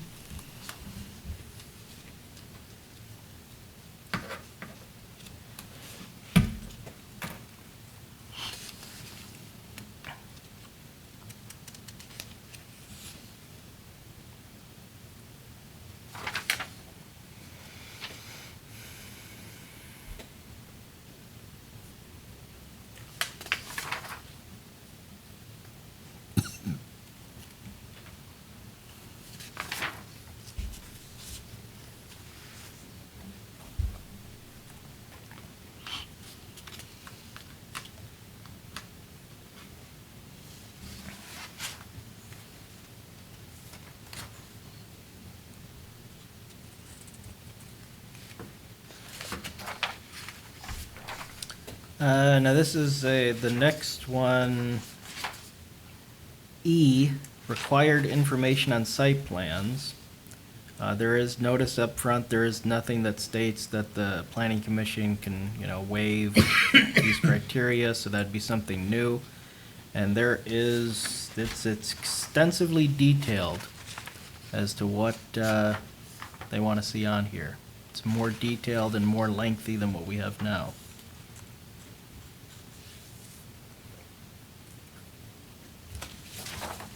Do you see any use for that information? Other than what we currently have? Proof of property ownership on the plans? The application, isn't it? Application form. I mean, was it the, It says required information on site plans.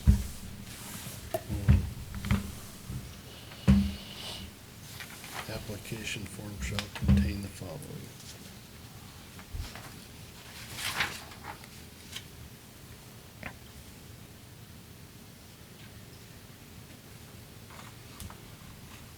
proof of property ownership?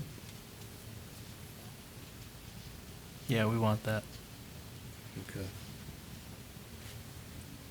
We had issues with that already.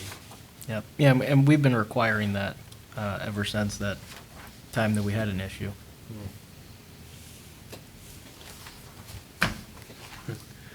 Now daycare special use permits are required to submit a site plan. This would be a pretty extensive site plan. Well, and see, that's where I was getting at with in our current zoning ordinance, where it gives the planning commission the authority to waive Some of these some, requirements. so do we want to include some kind of language like that? And I guess because that's something that could be, well, because that's always been the catch-22. Our current zoning ordinance says you guys have the ability to, waive requirements, but when I'm working with an applicant, they say, well, what's required? Here's what's required.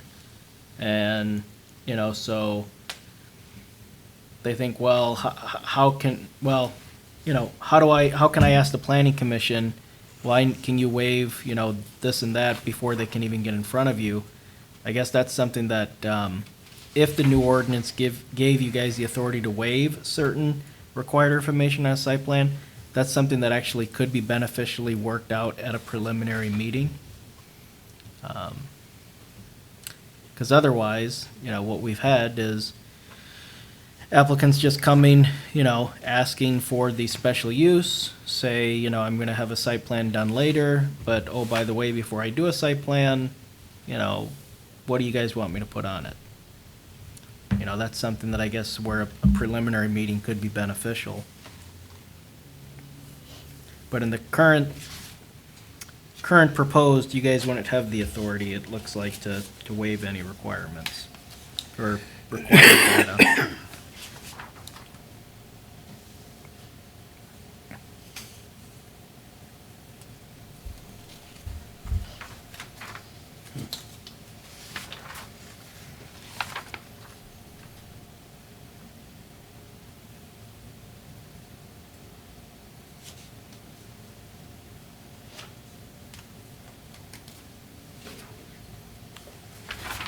We're gonna want condo number, if applicable, on required information for site plans, right? If there's a condo, we just went over that, The condo number of each unit? that they're modifying, right? Yeah. No, and so, I'm not saying that you guys need to scale back this list, we can keep it. But, the biggest thing that I want you to determine on, do you still want to have the authority to waive anything, or do you want to leave it as, if it's applicable, you have to put it on? And that's a decision, for you guys to make. I think if it's applicable, they put it on. Agree. Yeah, I would agree with that. Right. Yeah, but then the other question also is then the, like Alex brought up, if it's a use that, everything's existing and the applicant's proposing no new construction, no changes, well, what do they supply as a site plan then? I think that should be spelled out, maybe as a bare minimum, for uses with no new construction. Because in this new proposed ordinance, it still requires a site plan with special land uses.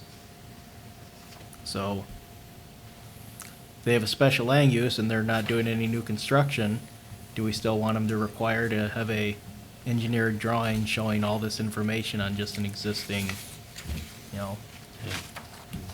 $10,000 set of plans. yeah, just to show you their house and the yard and, here's everything else. Can they just give us a hand-drawn one? Well, but that's what I'm saying, if you, Like whatever you that guys are lady comfortable with, asking I think you should for the spell it special out. use. I think that if there's no new construction or changes like that, then I certainly can't see requiring somebody to get some sort of engineered plans. Yeah, I think that the term maybe we could use, and then we can ask Chris to come up with some language of what defines it, but instead of a site plan, a site sketch.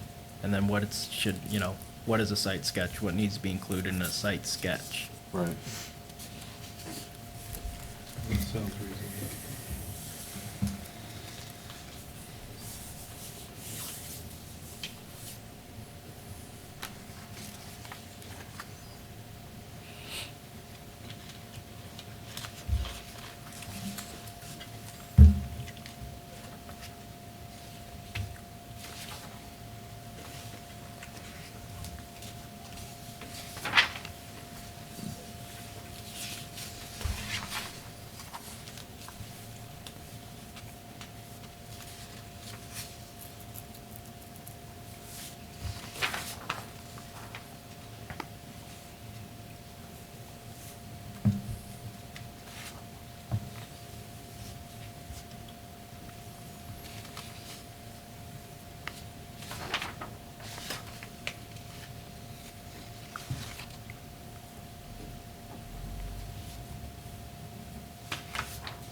So if we move on to F, standards for site plan approval. Actually, Oh, what do you I have? was just gonna say, one thing that's, I think, significantly different, or at least I don't remember it from our ordinance, is these transportation impact studies. Yep, that's new. I mean, I think it's a good idea. I guess I'm just wanting to make sure that we, you know, that the threshold for triggering one is what we want and is consistent with our area as opposed to perhaps a more,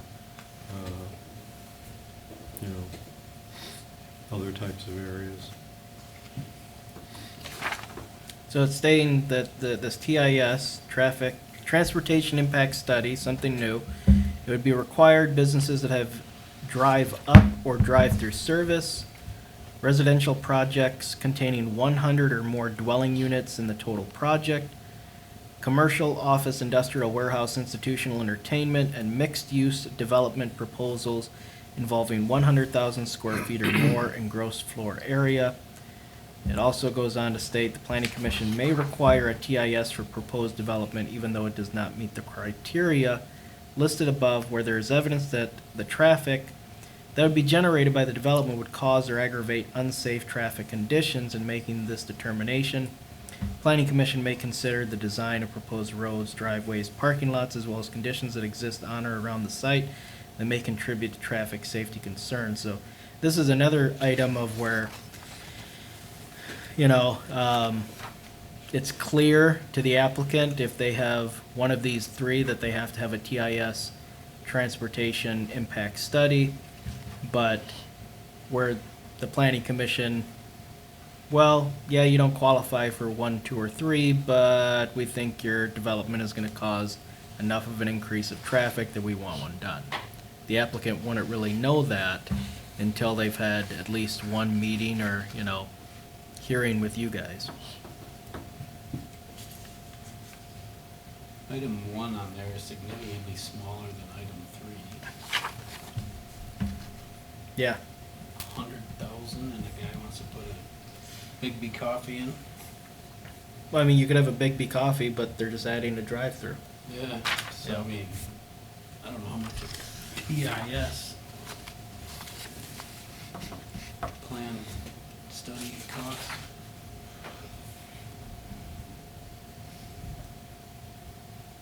I don't know why a drive-through would create that much traffic hazard.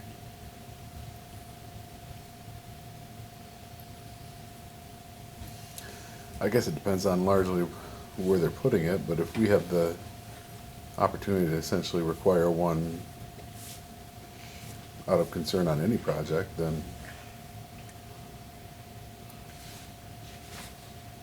It would just trigger another meeting for them.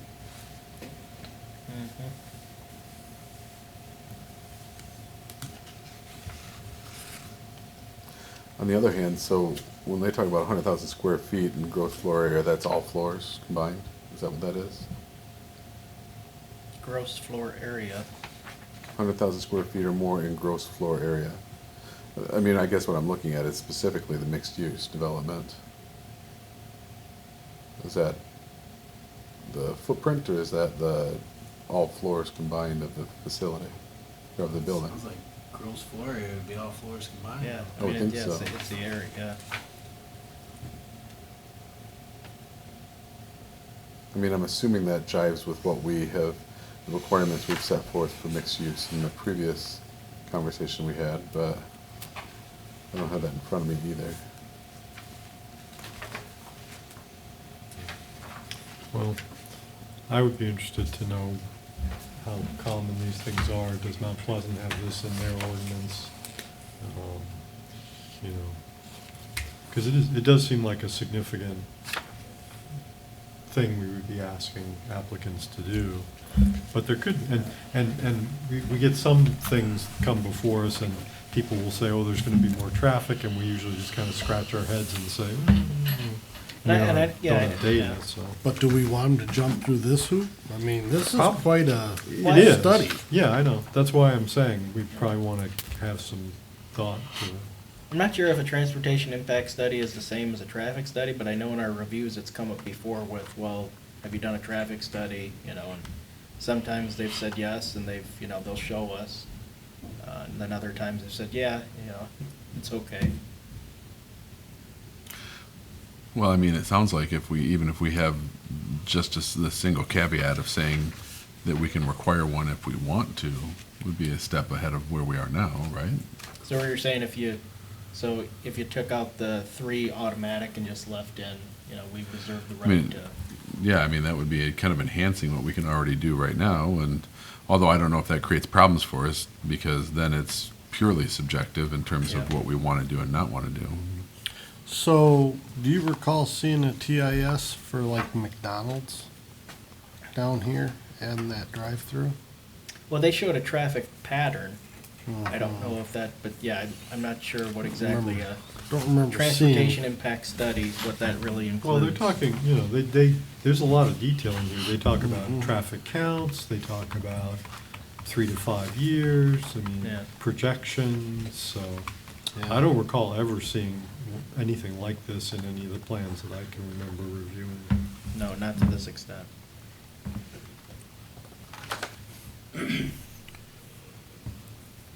And I- Accident history within 500 feet of the site.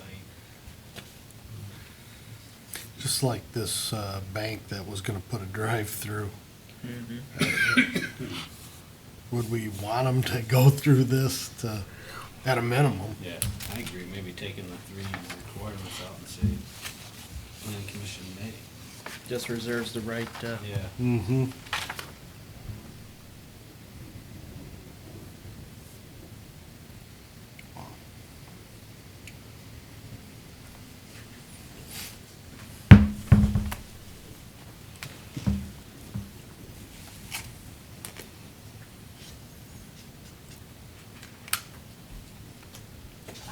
Okay.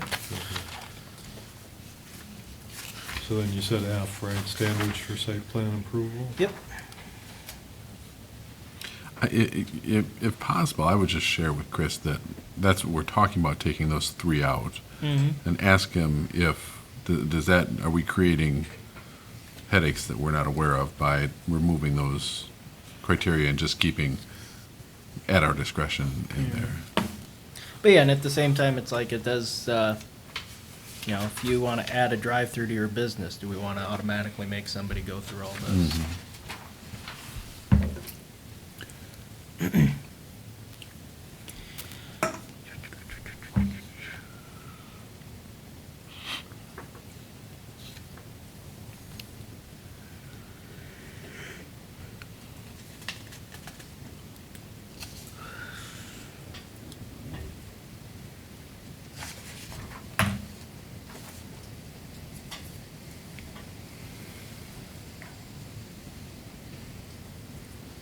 You get my car for me.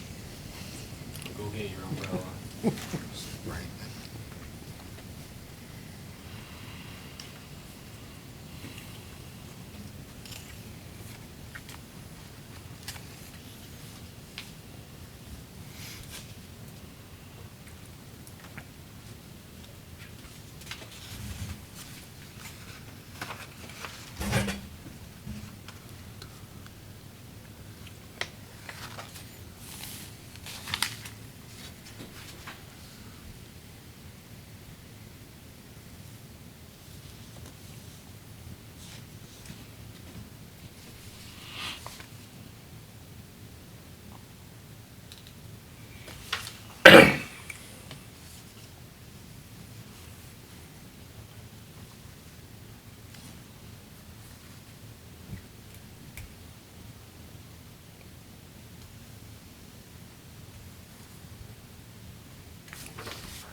pedestrian circulation system.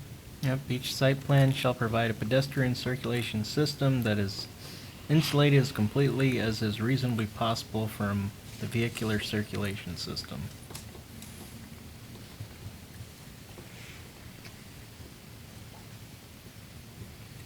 So that'd be something new. How are we separating people from the cars? Sidewalk. Mm-hmm. I guess sidewalk going to buildings, they don't have to walk in the parking lot.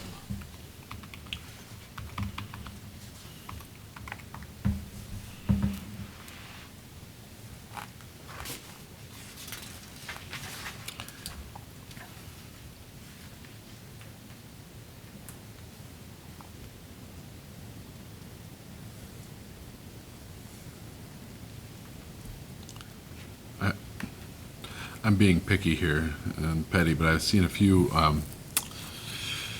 instances in this language where they refer to ensuring something happens rather than ensuring it happens. I think the appropriate language is to say ensure, EN? en rather than in. I know I was just looking at another one, but it is in number 10, the pedestrian circulation layout. And then it was in another one I was seeing. It might be worth just Yep. kind of reviewing for that word.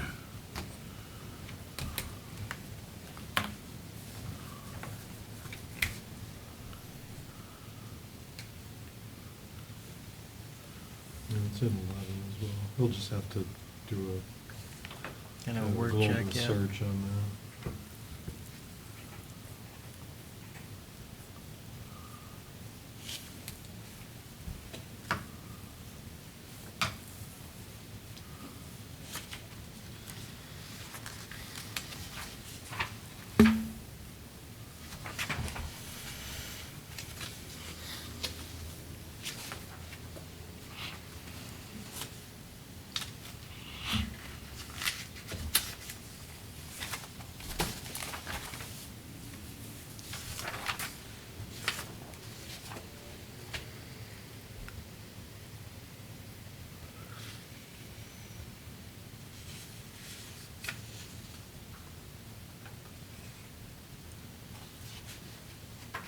Anybody notice anything else that pops out?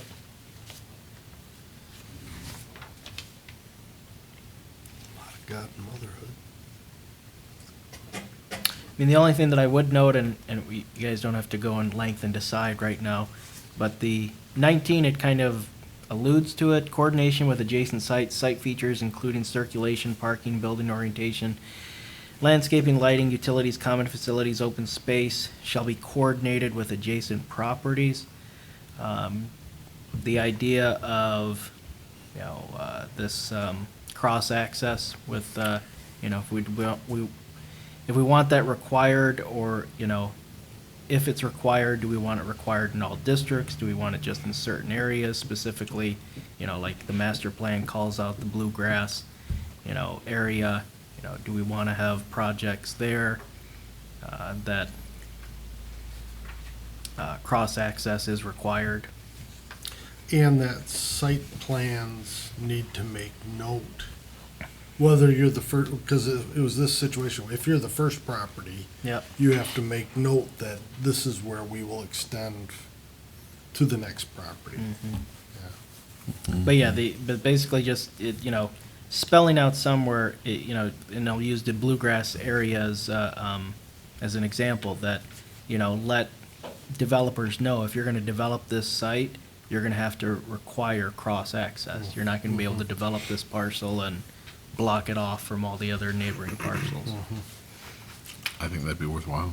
Because that's something we've talked about wanting to have, but Yeah. in our current ordinance, we can't require that. And I'm not saying require it through all districts, but just keeping in harmony with the master plan, it talks about that specifically for the bluegrass area. So if we don't require it in all districts, is that, when you say keeping it in harmony with the master plan, what districts do we require it in? Is it just, Well, you could just, the language you can use is you can reference the bluegrass area from the master plan, and as that evolves or changes, it would, and just say, if that parcel or district is located within, You know, because not all the even parcels in that area are zoned the same. So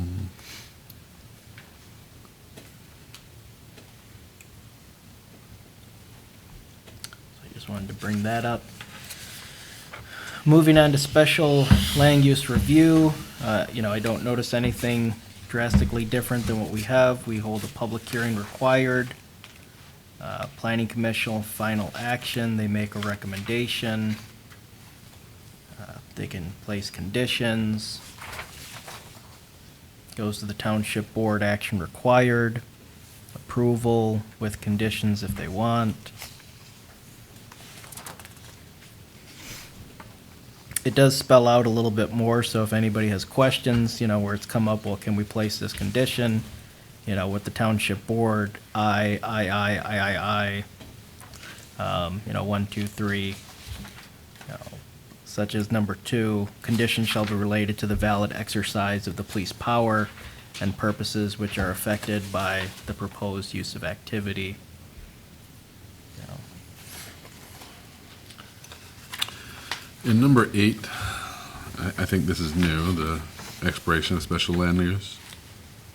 No, I mean, we have an expiration in our current ordinance. This is worded, construction is not commenced, or if the project has commenced but has not made reasonable so this is a little different, has made reasonable progress within 12 months after final approval, the approval becomes null and void, and a new application for special land use approval shall be required. However, the applicant may apply in writing to the township board, that's not us, that'd be the board, for an extension of special land use approval.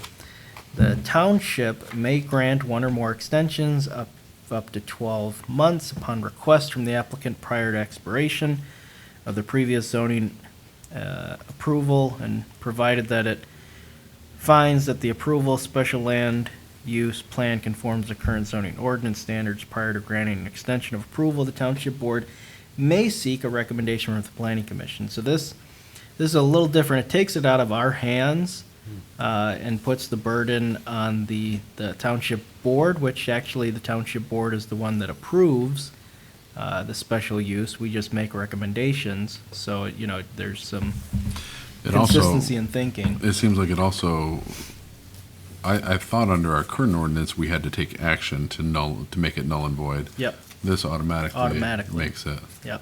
Which I do tend to prefer that, if there's no action been taken on it. The other difference with this is, you know, currently it just is, you know, if the construction or project is commenced, you know, this is states, well, okay, you can start, but if you're not making reasonable progress within 12 months, you know. So I guess my question is is everyone comfortable with the wording that it goes directly back to the board, or is there a desire to have it come back to us before it goes to the board? Just let the board Just reapprove. go right to the board. Yeah.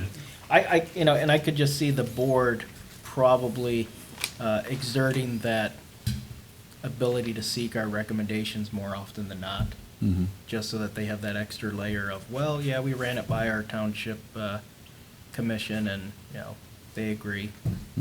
So it'd be the same process of how they got the special use. You know, there was a recommendation, board makes the final decision, but, yeah,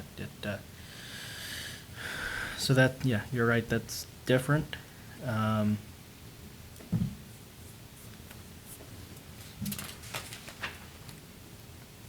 Now, one thing that I don't like, because I've seen language like this before in our current ordinance, 9, modification to approve special land use. Special land use approved in accordance with provisions of this section may subsequently be modified, subject to the following requirements. A, modifications that do not change the nature of the use or that do not affect the intensity.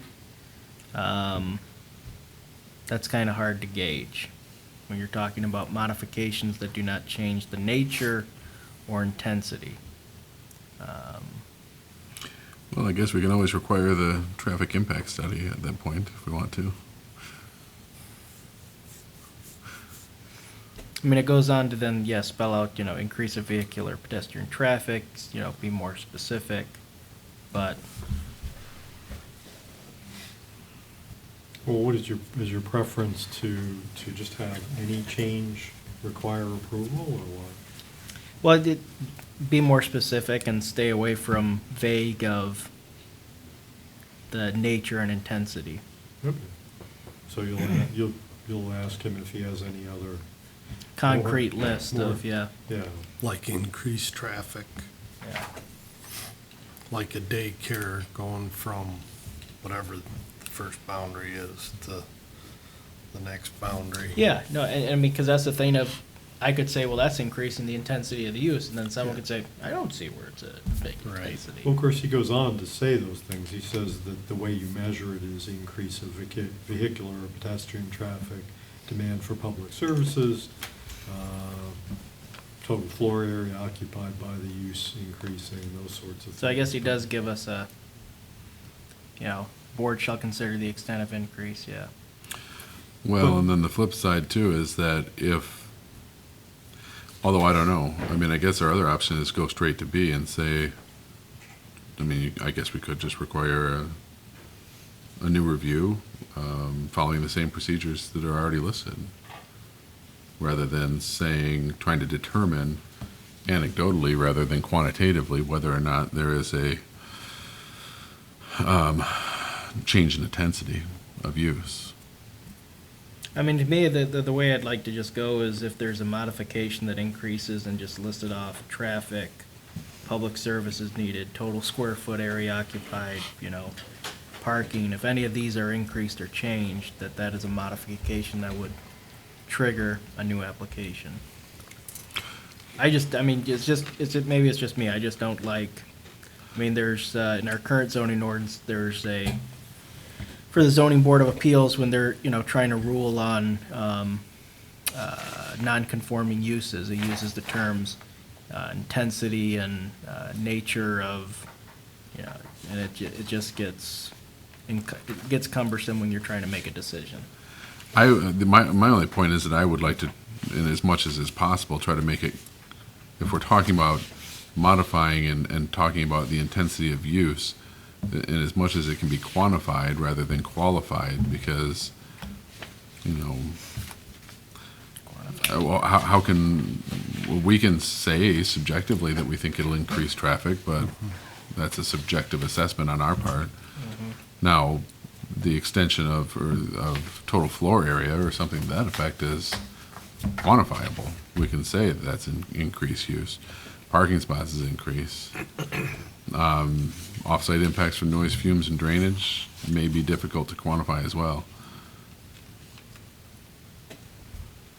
Because I think it's the, if you list out, but then leave it, not limited to just these, that the planning commission could say, well, it still views it as this increases, the nature and intensity or something, but I guess, yeah.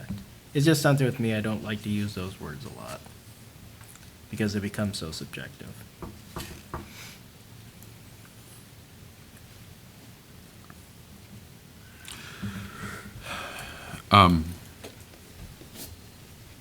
So I guess basically is what we're doing in section A, if somebody comes to us and they want to modify their approved special land use, is the process for us in section A to say that either, yes, your modification, it is the assessment of the board that your modification does not change the intensity, and therefore we recommend it for approval to the board? Is that what it is? Can we approve the modification, or is the board approving that? And then, are we basically either saying, yes, it's modifiable, or no, it's not, and because the intensity has changed, you automatically have to reapply? Is that what the, Well, it's stating the planning of that? commission and township shall consider the extent of increase. so that's a two-step. If Yeah. we're saying planning commission and township, the planning commission is going to, I guess I'm just trying to determine, what are we giving the applicant if they come to us? Are we Yeah. giving them a recommendation to the board to approve, or a recommendation to reapply? Is that what we're giving them?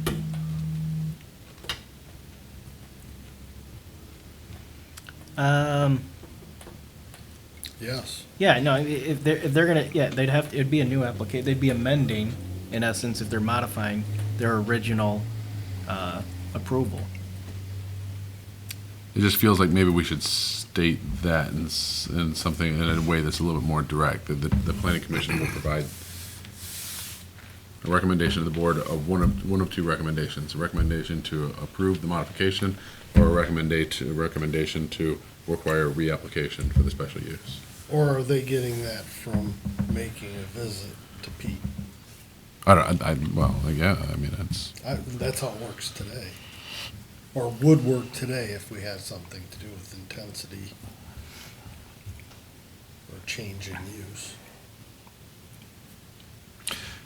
because from that sense, then if we did it that way, if the planning commission said, we're gonna recommend to the board that you approve the requested modification, or we're gonna recommend to the board that you require a reapplication, there is no recommendation to deny. It's just one of two courses of actions. It's not, you know what I mean? If they're coming to us, they've already reapplied, right? I mean, in essence, I mean, this is just deciding because it says modifications that do not change the nature of the use or that do not affect the intensity of the use, just talking about use, may be reviewed and approved following normal site plan review procedures. And so what this is getting at is if they're, I guess what may be an example. We approved a special use on the condition of hours of operation were going to be such and such. Now they say, well, I want to move to 24 hours. That's increasing the intensity of the use. Now you're going to have to go back throughout the whole process and amend your special use. But if, let's say, they're going to do an addition to an existing building that's operating a special use, but the hours are going to stay the same, they say, well, maybe I just need more storage or something. Well, this doesn't really, I guess, in that case, this is the judgment call of, I don't think that increases the intensity or nature of the special use. You're just adding more storage for your business. But are they getting that here, or are they getting that in your office? Well, and I was going to say, yeah, I mean, right now they'd get it from me, but, Which works. Yeah. And so back to when they get to us, Yeah. it's recommend to the board approval or denial. Mm-hmm. Based on the application, when they come to us, they've already applied. Yep. Yeah, but if they're coming to us, I mean, if they're coming to us, we're here to deliberate on it. We're not. Right. Either Yeah. recommend approval or denial to the board, Oh, I see what you're saying. Okay. like it is today. It's Pete now telling them, ooh, you better reapply because you're increasing the intensity of something, traffic, what have you. So then they're going through a site plan review.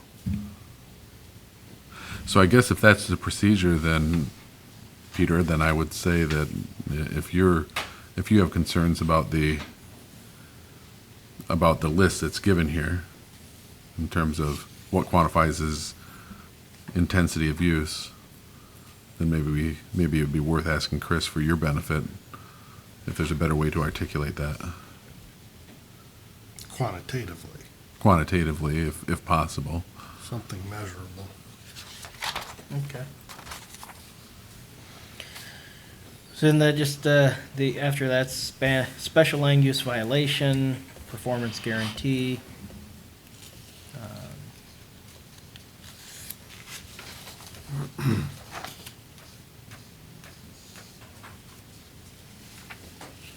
Do we utilize performance guarantees? Or is it just nice to have in the toolbox? Yeah, we've never had to use one that I've been here, but it could come up. Okay. It just states that it may require, so it's not something that is required. C, standards for granting special land use approval. I thought this read pretty nicely. It's a lot, I like it better than what we currently have. The 1 through 10 that we have.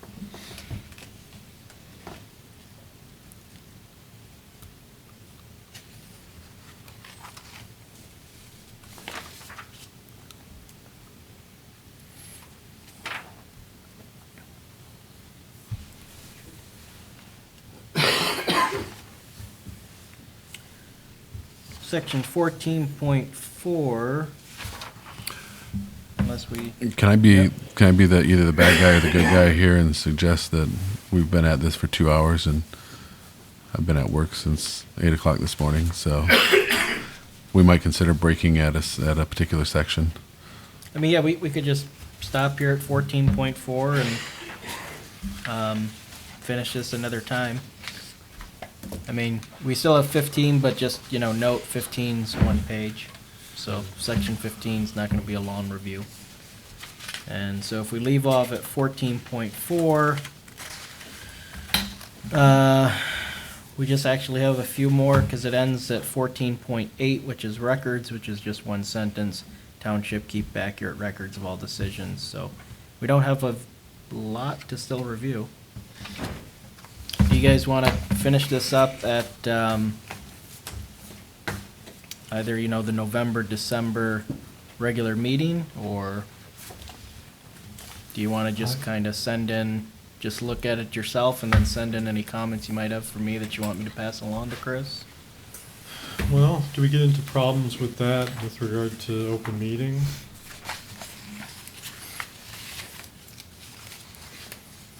Well, no, not if you're having comments that,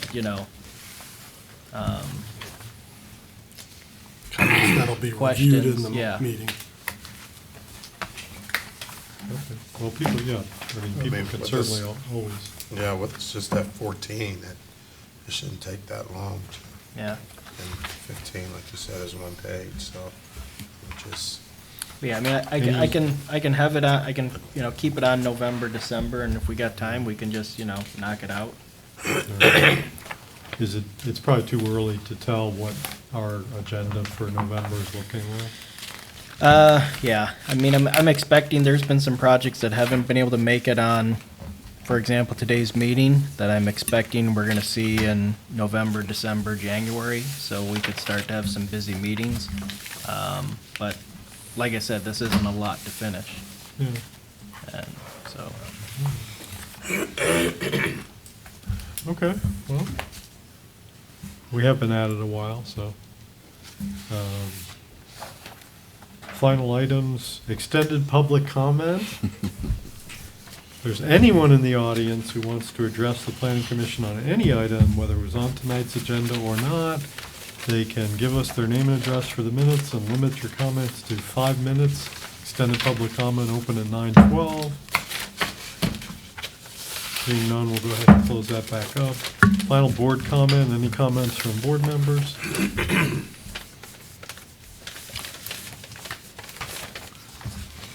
I guess I was just curious, Peter, if we had a sense of when they were going to try to replace Brian's position here. Is that something? I think they're taking applications, they're advertising it, and then it would be done at probably one of the, they have,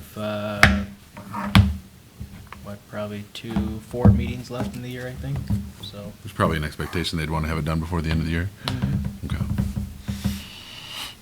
Okay, anything else? All right, then we'll stand adjourned until our November meeting.